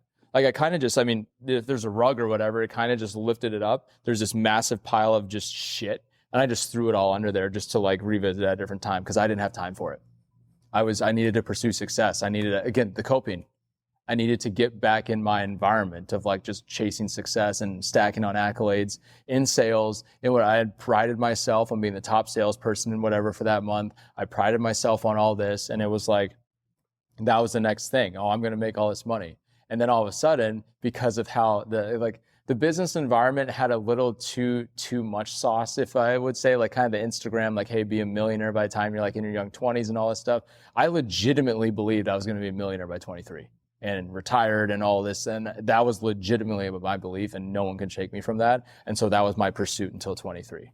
And obviously that didn't happen because it takes actual time to build anything. Yeah. Right. And it was just that, but that cascaded a whole nother doubt, bitterness, frustration. And then that's at that same time when I pretty much got demoted in my first sales job for not hitting targets. And it was just, kind of, there was conversations because that was when I graduated from college. I had this internship lined up and the company was small and basically offered it to me. I go through 2 weeks of training. At the end of that, they're like, hey, Joe, I don't know how to tell you this, but we can't afford you. And I'm out here on my own. You know what I mean? I'm like, Jesus, like, what am I supposed to do? Like, I just gave up. I gave up my athletic training career to pursue that business. That's why I didn't work with the men's basketball team. Yeah. And do all that. I ended up kind of working in like kind of the gym and it's pretty, I mean, there were some pretty cool opportunities I had, like on a positive note, like I get Marquette's, basketball facility and their like weight room and everything. I actually got to help build.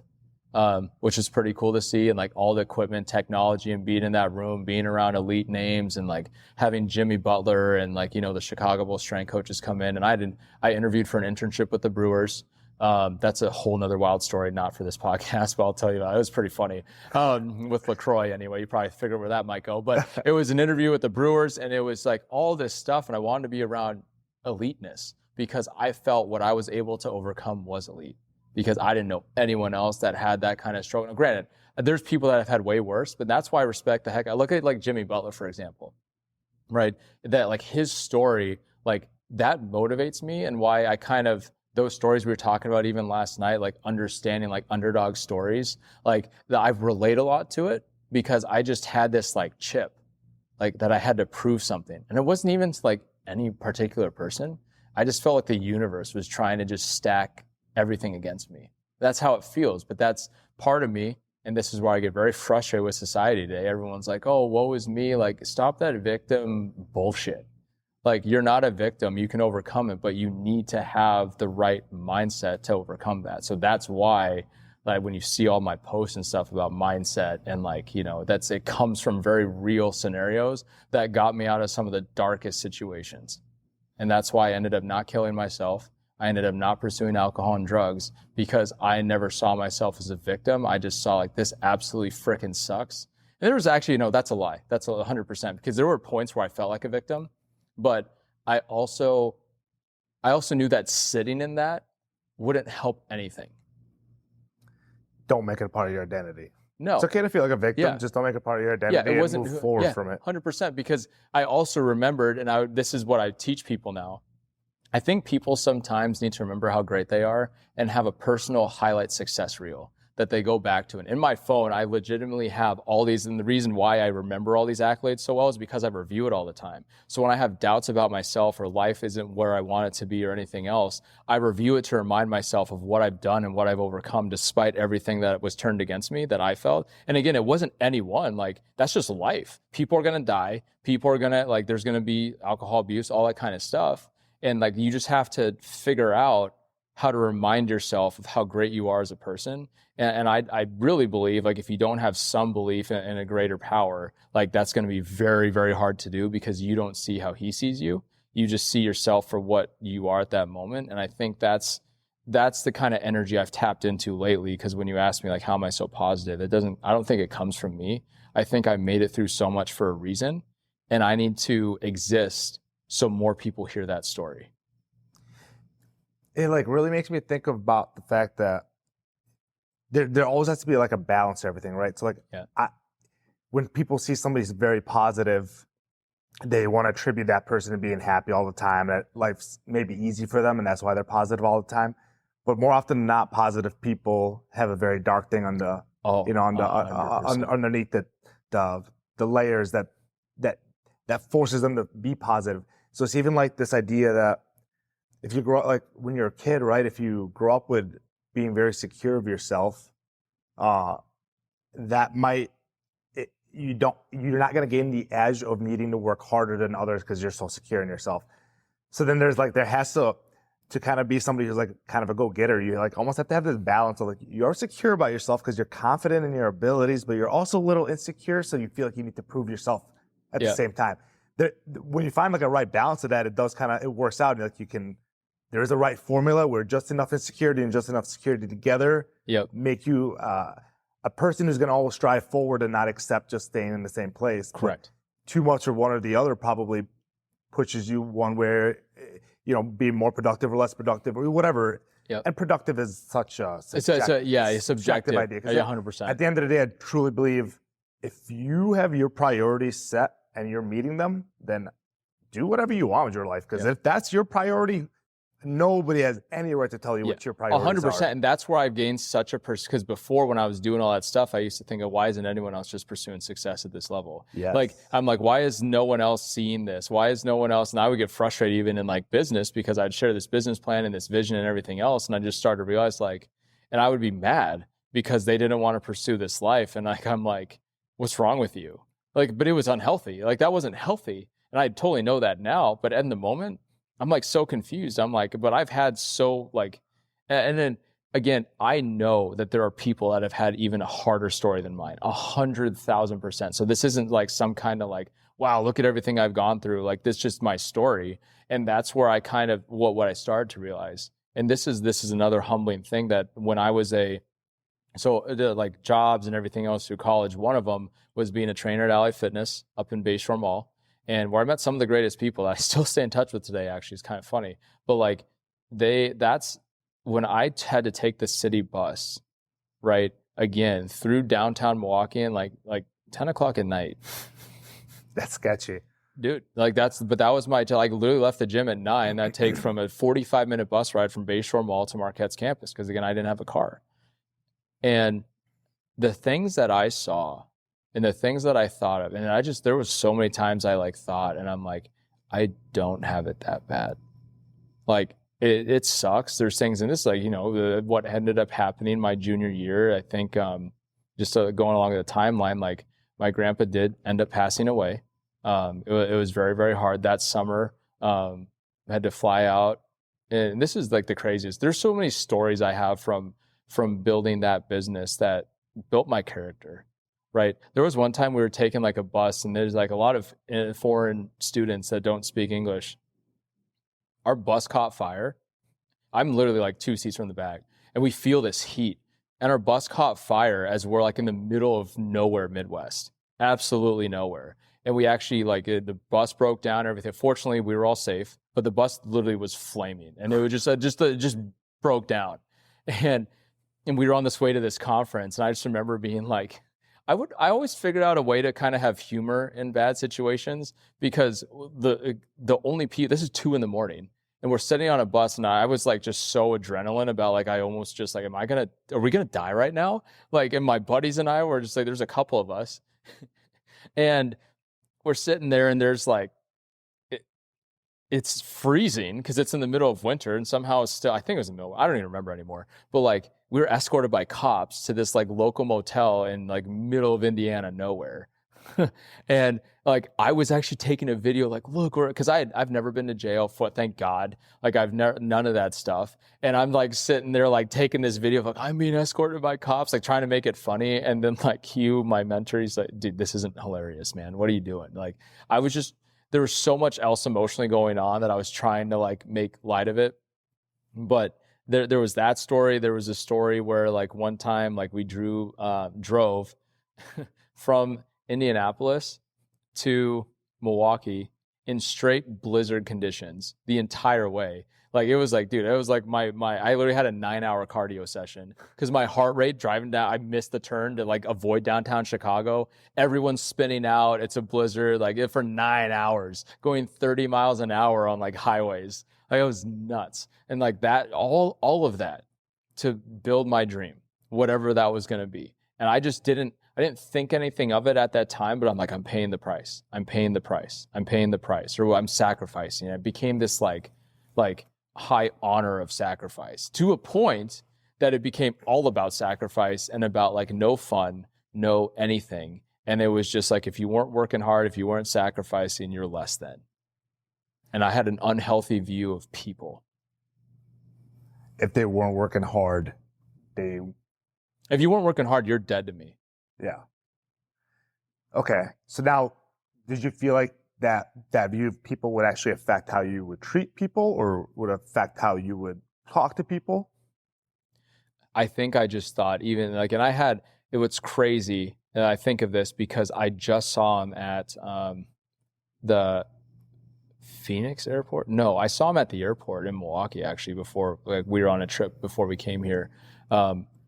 And this, he doesn't know, he even probably doesn't even remember he said this, but we had this like good class with him in college where he just like, everyone went around the room and kind of shared people's strengths and weaknesses. And he was just straight up to me about my weaknesses. He's like, dude, you're too abrasive, man. And I was mad at him then for saying that. Cause I'm like, no, I'm building my future, man. What are you talking about? Now I look back and when I saw him, like, I had gone through a ton of, counseling, mental health stuff, everything, right? So I'm like healed at this point when I saw him a few months ago. And I just like gave him the biggest hug. And he has no idea that that's where I knew something was off. But I didn't want to admit it then because I'm like, I'm not abrasive. I'm not this or that. Like these friends that just left me and T because of whoever I am, if they have a problem with me, they can go screw themselves. Like, screw them. I don't care. That's how I coped with everything. So if like people, I wasn't close to anybody. It was just me and T. And the bitterness that came from that, I'll share part of this story because a lot of it is hers. There's a very unhealthy dynamic that she grew up with. But it led to a point, and this is where like, there's a lot of times I've been given, and I feel like now God was just giving me solitude to experience extreme uncomfort, to like have empathy for people in tough situations. The junior, I think it was either junior, senior, I don't even remember anymore. It's been so long ago. But I actually spent Thanksgiving and Christmas by myself on Marquette's campus because for whatever reason, I was not welcome into her family. And I wasn't welcome into her family for 7 years.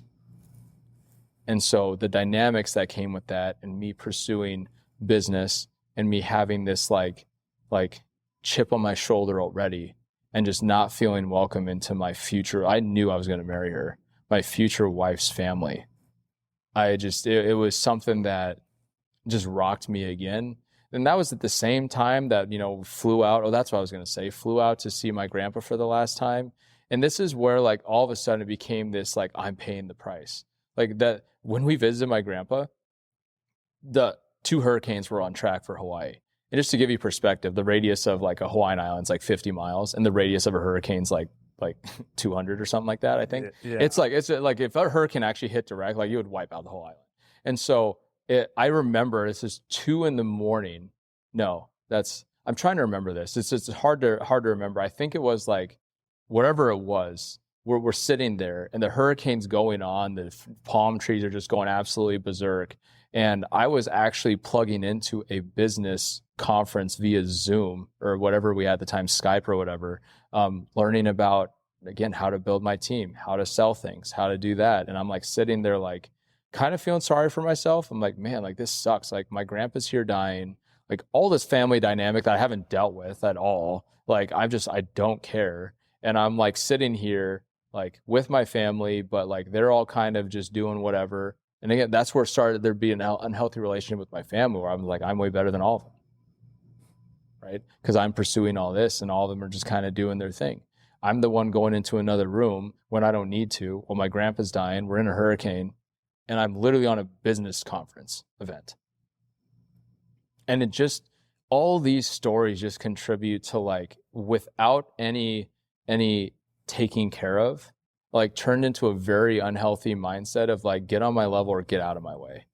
And it was like almost like that's kind of how Michael Jordan and Kobe were, a little bit to an extreme. And so that's where I didn't see anything wrong with it, because I just thought that's what it took to be successful. Okay, so like jump into that 27-year like period. You got into counseling. What is it that like really started to break apart this way of thinking for you from that counseling? Was it what the counselors like were telling you, like, you know, giving you homework on things to work on? What like helped you break away from this? It's hard to, I had so many. And then I hired like, it was like counseling was like working, but I also, I felt like where it did, like it helped, it did help, because I got to voice finally for the first time everything I went through. I'd never shared it with anyone. I never had. I mean, T knew everything, but outside of T, no one knew. And I shared things, and it was more of just me having an opportunity to finally share, and for someone to say, I don't know how you made it through that. Finally, someone to acknowledge all the shit that I went through. Like just validation. Yeah, validation of like, that isn't normal, and how the heck did you make it through that? Because no one, I didn't even share that with all my business mentors, because I just didn't think they'd understand. And why would I? There was an unhealthy kind of relationship starting to form in those businesses, because there were actually points, and this is a whole nother story and off topic, but we were manipulated to do things and felt very manipulated, and actually set us back pretty significantly financially, because of how like we were spending on things that we shouldn't have to afford products that we didn't need and all this kind of stuff. It was wild. It was wild, and set me and T back pretty far financially in our professional career. And it was very, very hard. And so like, but I felt very manipulated. I felt used. I felt like my naivety to just the situation, and how I wasn't emotionally stable. I'm sorry if that just hit the mic, but yeah, emotionally, I wasn't there able to take all that. So I just like saw these people as like, hey, they're the only ones here for me right now. So I'll do whatever they say, in a very unhealthy way. So whatever they said, and like they ended up actually getting involved in like lawsuits and like doing things actually illegally and all this kind of stuff, and like just stepped away from it, but then not kind of taking responsibility, but kind of like, it was just a lot of dynamics that I saw after I left that environment. So I was part of the same business, but two different environments, to kind of explain it. So it's like, the education systems all fall into this business, and just for the sake of your podcast and everything, I'm not naming it specifically, but there was like an organization that taught a certain way, and there was another organization that taught a different way. And there was a lot of like manipulative tactics in this. What this lacked and this had was God. That was the biggest difference that I noticed. There was faith here and like care about people here. It wasn't here. So I was just a cog in someone's wheel building on it. And actually the structure that we were taught to build was actually illegal. So knowing I went through that allowed me, the moment I stepped away from that and was advised here by these amazing mentors my wife finally had through a best friend from a job I got. So that's where I was like, it all happens for a reason. Like I got recruited into sales, staffing and recruiting, like, you know, didn't know what the heck I was doing for 6 months, cold calling, all this stuff. And that's what started that. And then got recruited to this position where I met one of my best friends today. In fact, probably my best friend. We talk about everything, business, philosophy, all that stuff. And he introduced us to this couple that literally helped set mine and T, how just us working on stuff emotionally, us like actually it was hard work. There was a lot of exercises. There was a lot of like writing things out. I had to write an entire letter of like a bunch of explicitives of like, screw you mentors and this and that and all this stuff, and like just swear words everywhere, to never send that letter to them. Write it all out, get all of it out on paper. I started journaling a lot. I started just actually finally dealing with emotions I hadn't dealt with in 8 years. And like even dealing with like how I grew up with my parents. Like I probably wrote like a novel, and I don't even know where it is, unfortunately. But I would just be so curious to look back and see like what all that did. But it healed me to the point that there was one summer we went back, and this is before T and I got married, went back, and I sat my whole family down and literally like, we all cried. I apologized to everybody. And now I don't know if that has fully healed a lot of things, but it did start something. And a lot of healing and a lot of past hurt and like the things that they didn't even understand I was going through or how I felt and why I was so angry, right? So all of that turned into like a blessing in disguise of like, okay, not only did that start to heal, I also started to heal on the inside from like I don't validate myself based on doing anymore. My only value was my ability to work. And I still struggle with that today. Like even as I share some of the schedules that I have, I struggle with that so hard because my identity is attached so much to what I do. And trying to separate that has been the hardest thing in my life because again, I'm still like, just a few years out from finally realizing that. There was one coach specifically, and his name's Dr. J. And like, I didn't understand how much his coaching would impact me until actually only in the last 6 months, because it was at a time where I knew I had finally left that business, but there was so much guilt behind leaving it because it's like, it's kind of taught like, hey, if you feel like if you leave it, you're a loser. And that's some of the danger of some of those environments. It's like, oh, well, they say like, oh, you either succeed or you quit. Well, yeah, that's true. But then they categorize quitting like it's like now you're not a good person for quitting on something that you pursued for all this stuff. Anyway, like that's what took a minute to like get over that. And I think the biggest change that I had mentally was accepting that I am leaving this environment for my choice, not because I'm like, there's always going to be like friction, I think, when people are trying to move their lives forward. And then no one's always going to see eye to eye. There's going to be a rift. Like my best friend today, there was a point that we got so tied in business wise and everything else that we actually started to like butt heads and didn't talk for an entire year. Worst year of my life, not having him part of my life. And like, it was all God's timing. I didn't talk to my wife's family for 7 years.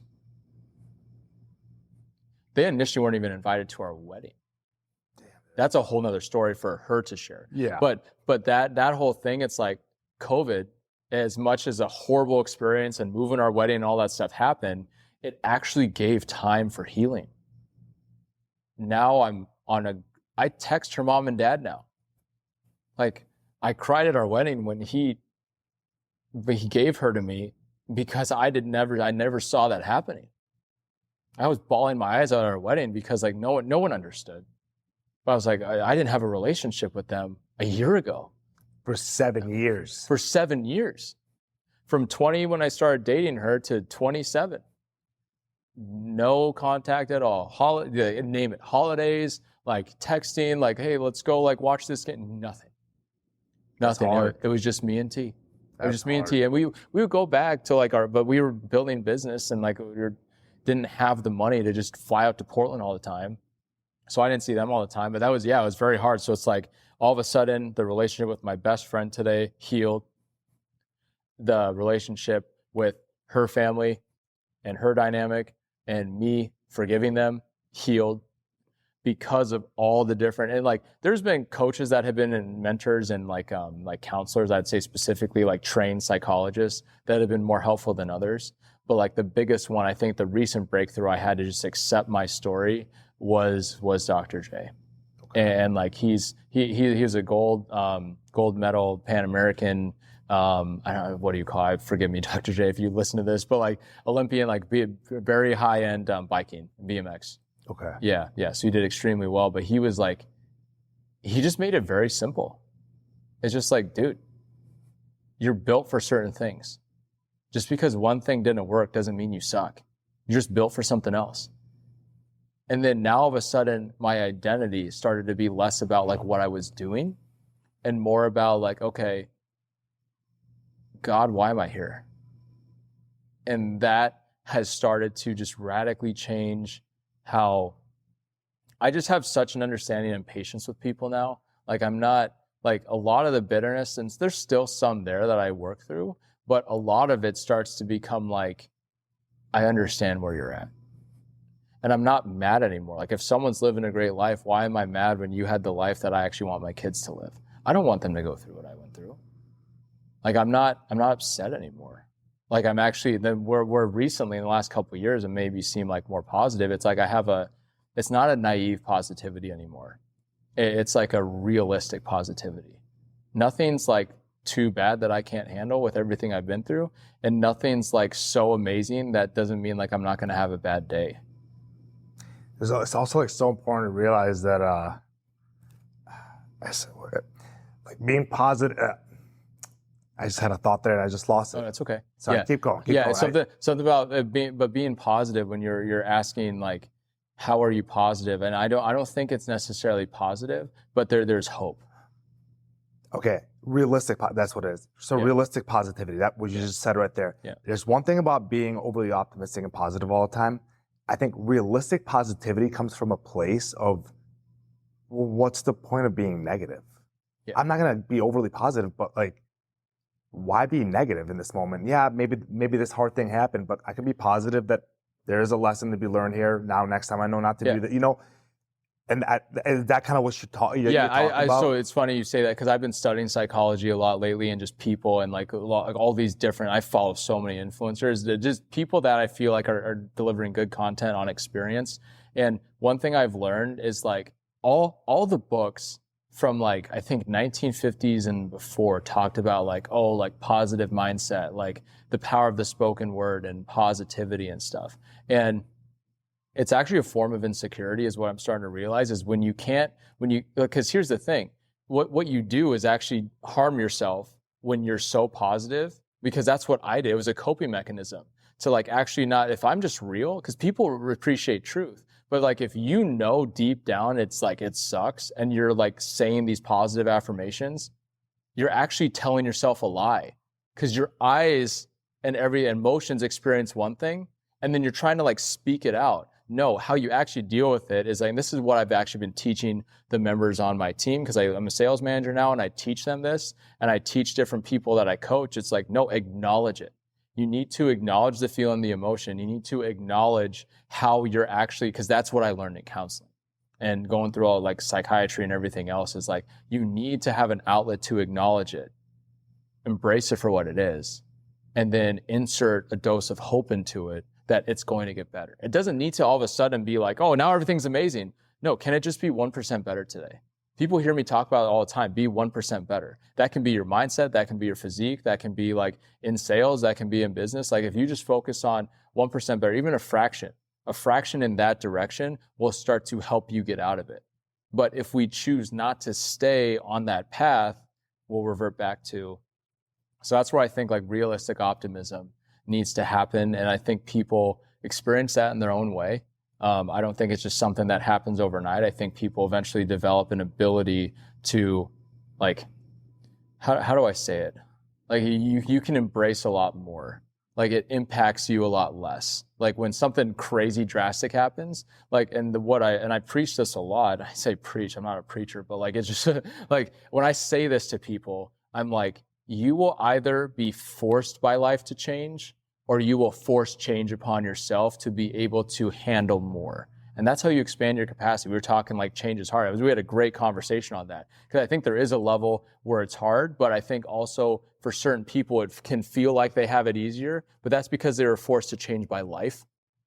They literally were given life situations that they had no choice but to change. And so because they embraced that, now changing their diet, that's like nothing. Like you take someone that was literally like Jimmy Butler and like homeless, you think him going to the gym is hard? No, being homeless is freaking hard. I think that's such a good point. Most people that struggle with change have probably never been forced by life to change at one point to realize it's possible. Yep. And you can actually just do it now with your own self-control. 100%. But maybe almost till life makes you feel that. Because your brain doesn't know it could do something till it's forced to do it. Correct. Right? You know, like even like the idea that you don't know it, but your brain could last 40 days without food. 100%. You will feel like you're going to die after day 2, you know, but like you don't know you could do it till you do it. Until you do it. Yeah. And that's where all those things, like I look back on my story and that's where, you know, for listeners, but I know this is not gonna be the last time I share it. And I'm in the process of writing a book and just on it. And I think it's not even going to be like positive mindset. I feel like that's so watered down. Like I think it's just like overall like an ability to be a shock absorber of life.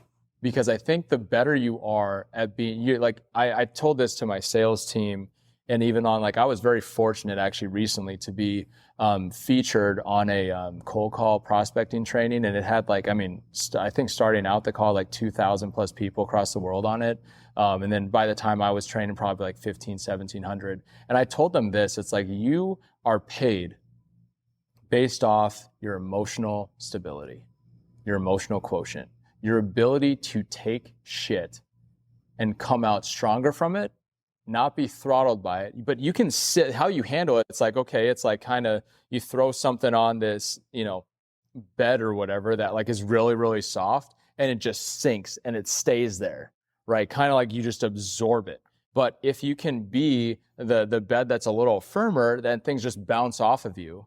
Or you're it's water off a duck's back. Everything that happens in your life is water off a duck's back. I've been through way harder. And I'm ready to embrace if the hardest thing I've yet to experience hasn't happened yet. I know I'm built for it because I've been through X, Y, and Z before. So that's what, yeah. Okay, so you said something big there, which is emotional stability, right? How well you can you can auto-regulate and regulate your own emotions, whether you can get yourself in and out of a parasympathetic state and whatnot, stuff like that's important. For me personally, a lot of my growth with that, some of this regulation of my emotions and learning how to do it better, came from living with my wife. So living with another human being who is all of a sudden, my life wasn't the number one thing in my life anymore. I had to, every choice I made really affected her directly. And on an emotional level, that started happening where if I'm crabby at the end of the day and that crabbiness gets taken out on her and how that affects the following, everything started I started seeing all these chain reactions of how things really mattered, with how I was handling my own mental health for the sake of my relationship and our household. So so much of my change was forced by living with another human being and having to accept that I had to care about somebody else's emotions and not just, a girlfriend, right? You can go to her house and you come back to your own house and you're separated from them. That break helps. But when you're living with somebody and they're there every 100%. day, you either have to grow up and change in a positive direction with them, or you change in positive directions, maybe not positive, but you change in opposite directions from each other, and the relationship doesn't work out. So I want to spend the rest of my life with my wife, so I made sure that change was in a positive direction. 100%.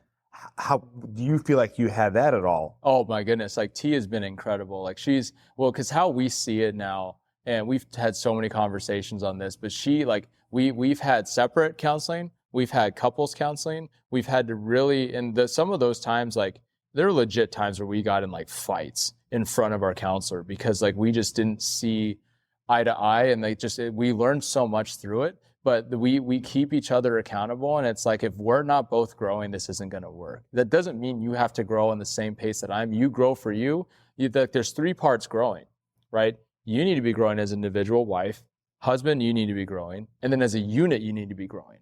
So it's there's three involved, and then there's been so many times T and I, it's been not going well, and that's I think just when you're with someone for that long and going through that much life stuff that we didn't deal with. We dealt with everything after our dating for 5 years. There's so much she didn't deal with. There's so much I didn't deal with. And the amount of times that we almost didn't make it because we were both selfish in our own way because we hadn't dealt with our stuff.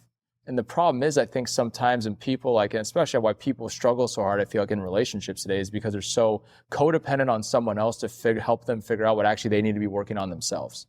And if you don't work on yourself, I don't think you are in a good enough position to actually be selfless for someone else. And you need to figure your shit out first, because I would rather have done that versus God put us in we come from a perspective, we are able to do it when we are in a relationship. But our first 5 years was extremely hard. I wish it on nobody. And that's a whole different story for a different time. But it was so hard on us because we just didn't deal with stuff. And it was crazy because all the expectations I had of my family, guess who I projected them on? On her. Guess all the expectations she projected on me? Yep, onto you. Because we hadn't dealt with it. So it made it so extremely hard. But I have faith that even if you're in a relationship and you can make it through it. And I think there's such a bigger reason behind like why we've stayed married, why we continue to be married, and why it's even getting stronger, why like she's so willing. Like this whole thing kind of moving from the Midwest to here in Phoenix was like such a big thing for her. And I'm so grateful and thankful for her. But it's like the whole idea of mentally like I think there's this stigma of like, oh, if you struggle with mental health, like you're weak or you're less than, you're not as good of a person or whatever reason. And I just think that's such a shallow way of looking at people in life. And I used to have that, so I can speak to that. Like I just used to think like, oh, if you're not tough enough to go through this, like, I know some influencers use more explicatives than that. I'm just not going to, but like that's where they say like, oh, you're weak, you're whatever. And I think sometimes like when you admit, like if you throw your weakness out there for people to criticize, it can become your greatest strength. Because it's like, hey, you know all my skeletons now. What else can you say? If I don't care about my deepest, darkest secrets, why I share my story with people, you criticize me for that. What else you got? Oh, wait, no, you're criticizing me because you wish you had the strength to overcome your own. And I think that's how people need to deal with sometimes when they're like, if you're so critical of a person for how they're struggling with mental health, it's because you probably have stuff you need to deal with. I find that for almost anything, whether it's mental health or not, everything. If you're hearing something negative, whether you're saying something negative about somebody else or somebody else, you hear somebody say something negative to you, being able to step back and realize like why they said that or why I might be thinking that. I mean, it's so powerful because more often than not, it really is the negativity is being generated in that person's head for reasons of their own, not having nothing to do with the thing that they're generating negative opinions about. Like it's so easy to look at somebody else and be like, they're being lazy, but they're only saying that because they feel lazy about doing, it's like, it's you see the things that are bad about yourself and others that are, when they're doing it bad. And you're only critical of them because you're bad at it. And I'm the biggest culprit of that because I used to be so critical of not just my wife and to a point like bad fights and all that stuff, to critical of my family, to critical of friends, critical of mentors. And like, that's where I think, again, like I can't speak enough to like how it's actually, I think 99% of the world needs some kind of like support system, like through an objective lens. Because the danger of having someone that's either involved in a business that you're in or being a coach or like in your workplace or like your family or whatever is they have a subjective point of view from you. You need a point of view that's so objective. Obviously, I mean, God's a version of that, but at the same time, like you don't always know what like that is. It's not direct, right, in that way. But like having an objective point of view of someone that's science-based wise, psychologically wise, can just help you sort it out. They kind of just set a frame for you to allow you to step into it and figure out what that picture looks like yourself. So you can actually take a step away from the subjectivity and look at your whole life from an objective point of view. So then you can be like, oh, I responded this way because of this. And when you, like, it actually makes life so much, another part of positivity is I feel like it extends, having that ability to be objective on observing someone's life, whether it's someone you're coaching, like, again, I do in sales, or like, a client of mine, or like being able to like separate myself and being like, if I was in their shoes, right, how would I handle certain things? And that actually helps me have more positivity about the situation because it creates a better understanding of where they're at. And now I'm no longer like, I'm better than you. It's just like, no, you maybe haven't had to go through the life struggles I've had to, but it's what's built me now. You're the one that now, because you're trying to achieve this physique or whatever, you have to choose hard. And that's harder for you than it is for me because life chose hard for me. I didn't choose hard for me. Life chose hard for me. But I'm not mad at you because you haven't experienced that yet. You grew up with a better life than I did or whatever, right? That's where I think it's allowed me to have more grace with people. And that's where I can like, all the weight's off. At that point in time, like all the weight, all the bitterness, all the burden of all that negativity I went through, it feels like it has just been like released out there to allow me now I feel so much lighter today than I did even like a year ago. Right. And like, just even now, granted, there's times where I like lost myself in pursuing status and success and making a lot of money and had different learning lessons there. It's contributed to now my whole story, but that's less on mental health and more just from understanding a business mindset.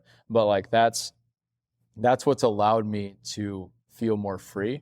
And I think, I know people talk about financial freedom. They talk about physical freedom. They talk about spiritual freedom. I don't think there's a greater sigh of relief than having emotional freedom. Yeah. And that like you like if someone asked you like, what are you bitter about? And you struggle to think of what to say because like you've dealt with every single emotional negative piece of your life, and like you've gone deep. It's kind of like you're riding a wave or whatever, but like there's different parts deep in the ocean that you have to deal with in order to stay up on the surface, right? And you have to take a deep dive into it, deal with it, right? Let's just say they're bombs, for example. I'm just the terrible example, but it's like, hey, you got to go down and take care of it. Otherwise, the whole ocean's going to explode and you're going to die. Or it's just some stupid example. But like, you take a deep dive, you deal with it, you detonate it so it doesn't hurt anybody or yourself, and then you go back up and then you're just floating, right? And then you got to take a deep dive into this one. I think too often people don't take the time because we're so busy. Well, that's the design of society right now, is to keep you so busy by like watching TV and Netflix, to all the sports, to everything, that you actually feel like you don't have the time, when actually you do if you just kind of prioritized it and took the time to dive deep into all the different things that impacted you on a very heavy emotional level. Deal with those, because then you'll live such a lighter life and you will feel emotional freedom, I think, comes before all the other things. And then you can be trusted with more, because people know that if they say something to you, you don't just blow up. Like, I think that, I watched a podcast or like a video Jocko Willink said, it's just like, hey man, blowing up is actually kind of a sign of like just emotional weakness. And not that if you're at that point, it's like, it doesn't mean you suck as a person. It's just like, hey, and I still struggle with it. It means your tolerance is not, it could be expanded further for you not to get to that point that you have to blow up. You just haven't done the work to expand that tolerance. Correct, 100%, the capacity. Me and my coach talk about this a lot, and he's my lifting coach, but we talk a lot about stress. We talk a lot about pain, because I'm working with him specifically because I've been trying to fix years of powerlifting injuries and stuff like that. But a lot, like what we talk a lot about is it's ultimately, it's like the stress bucket theory. And, how are you adding to your stress bucket? Are you what can you do to grow your stress bucket so you can handle more stress? Because the point isn't that you want to someday avoid stress. Yeah, you don't want to avoid stress. You just need to be able to have your body tolerate it so that you can constantly keep growing that bucket, and you can put a little more stress in that bucket and then work to make that bucket bigger so there's open room again. And you Absolutely. Put a little more, You're a shock absorber. You absorb everything that's happening around you, your ability to handle all these shocks. Because when you're a leader in a certain environment, whether it's business or at your gym or even in your family, your ability to absorb life and be a shock absorber for everyone else, because you're so strong, that's why people trust you. Yeah. And they trust you to lead because they know that, like, hey, no matter what, regardless of what happens, I trust that guy that he's not going to like go off the rails or all of a sudden have an alcohol problem or drinking problem, because he knows how to take care of himself emotionally. I think emotional health and mental health are like the same. It's just like if you have emotional health, you are able to step aside and say, what do I want in this moment? Okay, I know exactly what I want because I'm emotionally healthy to stop and like buffer out the noise and realize what it is that I need at the moment. Work to get what I need. And like, that could be that, like, if you're emotionally healthy and you decide that you really want to get physically healthy, getting physically healthy is much easier when you're emotionally healthy, because you're not doing it to replace or numb the emotion anymore. You're doing it because you're emotionally healthy, and being physically healthy is good for you. So you can feel a negative emotion come up about not wanting to go to the gym and realize it's just a negative emotion, but I can still physically make myself go to the gym. And even if I showed up and did 5 minutes, it's emotionally healthy people can like talk themselves through this kind of stuff and not just be like. And that's the biggest thing that I have. Well, because it's crazy. I am a bodybuilding coach, certified wise or whatever, but I train people for physique, right? And not like physique competitions. I mean, just health, like getting like physically fit, not like physique training or all that stuff. But like, I see a lot of people in that environment, that's their outlet to not deal with actually the mental. It's like, oh, I'm just going to go like work on my body and look amazing and everything else. But then it's like, that becomes the new coping mechanism, right? And I'm very guilty of it too. Oh, yeah. Because I've been training for 20 years. So there were phases of my training where it was all about that, and it was a way to hide all the stuff that I didn't want to deal with. I actually think sometimes lifting what's called an emotional book or journaling, I think sometimes for especially men, it's easier to pick up a dumbbell than a pen and write out your feelings. Oh yeah, for sure. And I think that's just like I actually respect the hell out of the guy that will pick up a pen and write out his emotions before the guy that can just lift some weights. Because lifting weights, let's be real, it's like, it's not, yeah, physically you're going to tax yourself, and it does take a certain mentality to like do that and diet and everything else and look incredible on stage. But at the same time, I think people that can actually separate the bodybuilding and the physique, is just like, that's a benefit. That's a side benefit of you just pursuing a life of health, right? But if you don't take care of yourself mentally, emotionally, like, you're actually going to go to the extremes here and not deal with this. And I see, that's why, you know, I see bodybuilders, and I have very good friends who are bodybuilders, right? And they're amazing people. And sometimes, like, I'm like, man, like, I know certain people can have like a different outlet for everything. And that's where it's just, as long as it's not a coping mechanism for something else you're not dealing with, I think. And again, you don't have to change. Like we were talking about, people don't have to change, but I think allowing themselves to deal with that, because we're just both in the fitness space and we work out a lot and everything else. That's just where I think why I built like 90 frames and forward framework and all my coaching stuff was just to allow people to have a healthy view of it. Like, it's awesome to like have a great physique and everything else. But if you have that and you're not emotionally and mentally healthy, like that, not that that's all for nothing, but you're kind of like defeating the purpose. Yes, because, you know, there's like this idea, like, your body is everything's connected. You know, if you have a pain in your foot, it might cause you pain in your hip, might cause you pain in your shoulder. Yeah.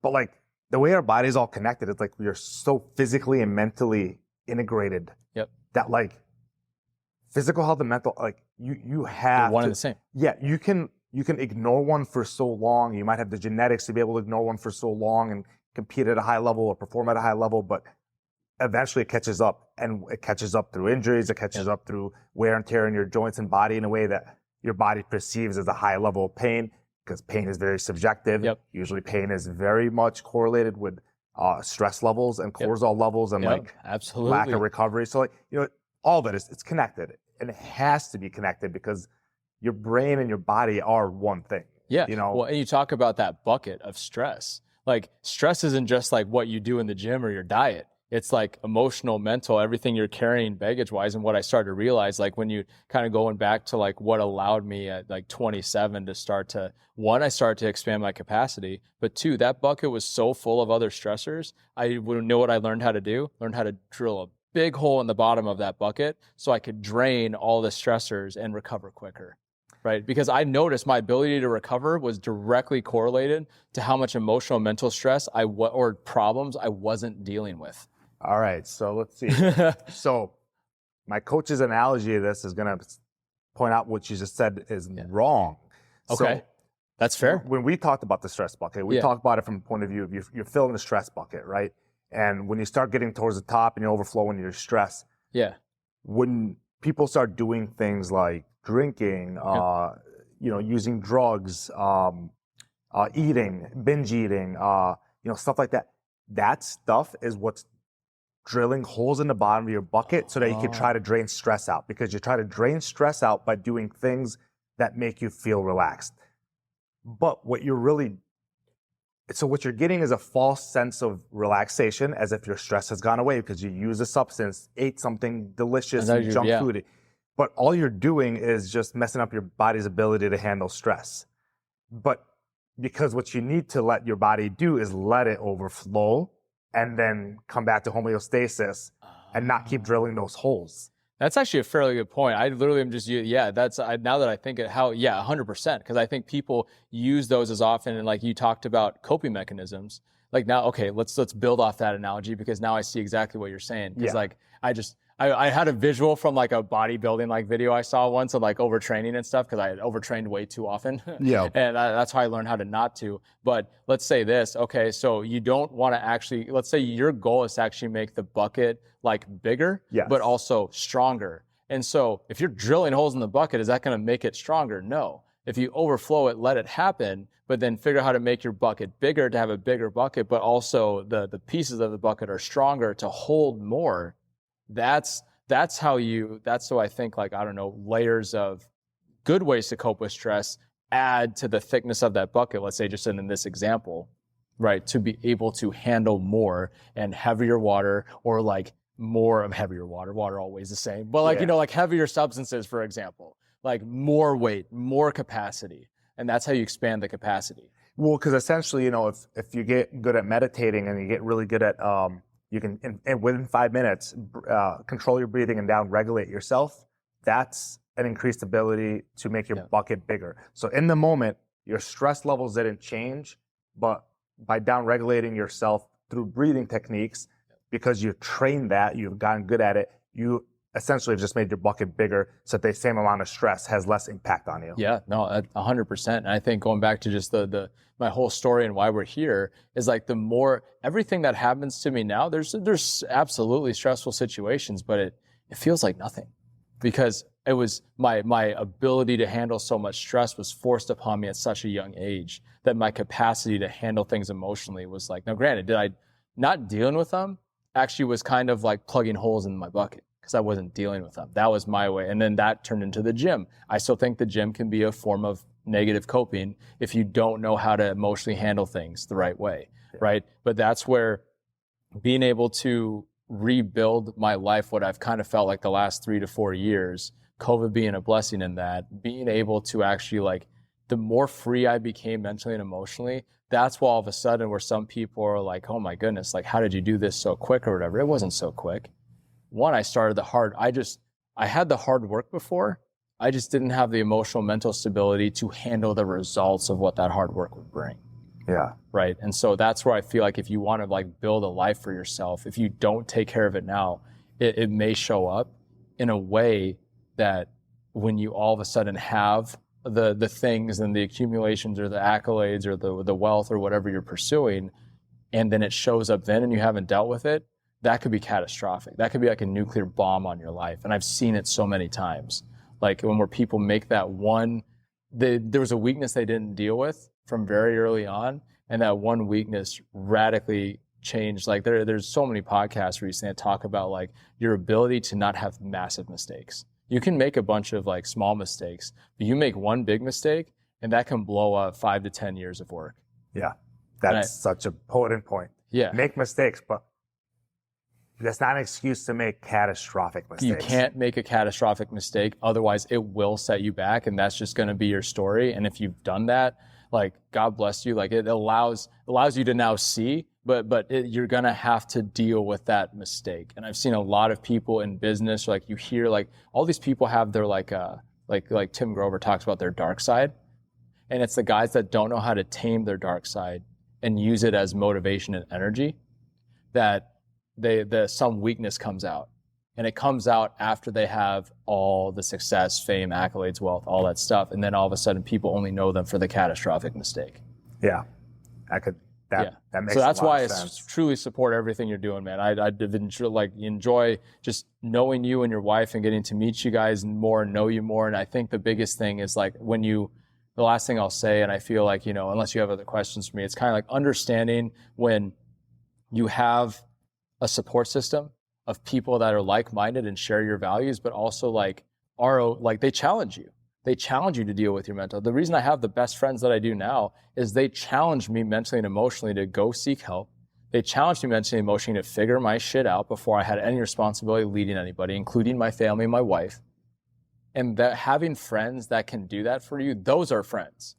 Friends are not like there's levels of friends, and I think sometimes people don't talk about and understand levels of friends. Your most important friends are the ones who are like they're not just there for you. They like make you better. Yeah. And then you have like your groups of friends. You'll go drink or like sports and stuff. Those are great people, but like that's not your inner circle. Yeah. Your inner circle are people that you are doing life with. And I think you don't need a lot of those. You need a select few that you choose. It can change. But I think that the biggest part to why I was able to overcome the mental health struggles I did was because I had those key relationships. And I think those don't come. You don't find those. I don't think you seek those out. I think they happen for a reason. And by you just staying faithful to whatever vision that you have for your life, those people get planted into your life by some way, shape, or form. And you just have to pursue those relationships until you figure out, hey, is this person worth staying with as a good friend or not? And not every relationship's forever. It's not.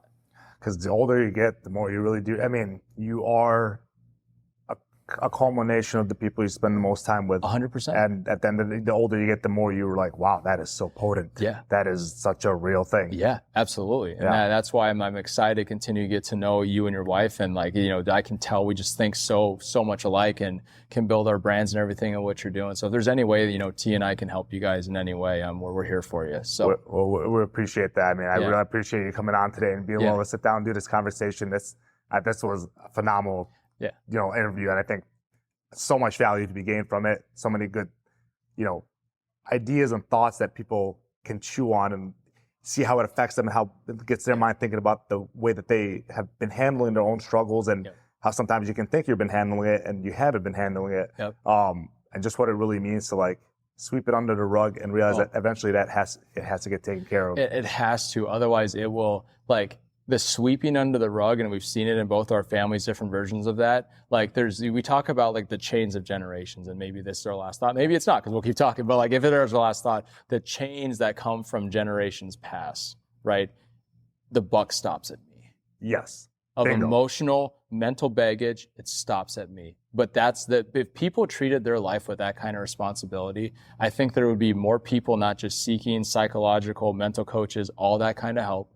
I think just our society would be so different because less people would be playing. Because everyone looks like, if you feel that victim mentality, that's not a bad feeling, but how you deal with it is. And if you play to it and seek things that validate your victim mentality, you're just continuing the chains of generations past. Where it's like, I don't care. Like they talk about from a financial standpoint, it's like, hey, it's not your fault if you are born poor, but if you die poor, it is. Yeah. I think it's the same thing emotionally.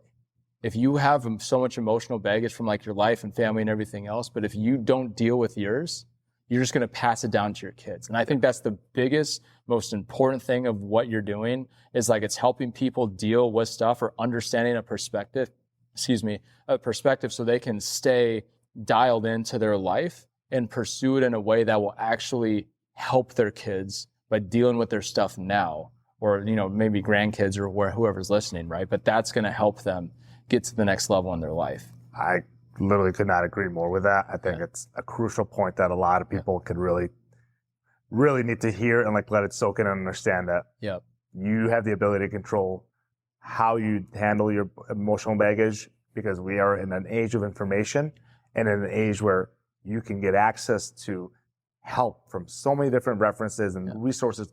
And a lot of help can be out there free if you just want to put in the effort and like not have somebody guide you through it.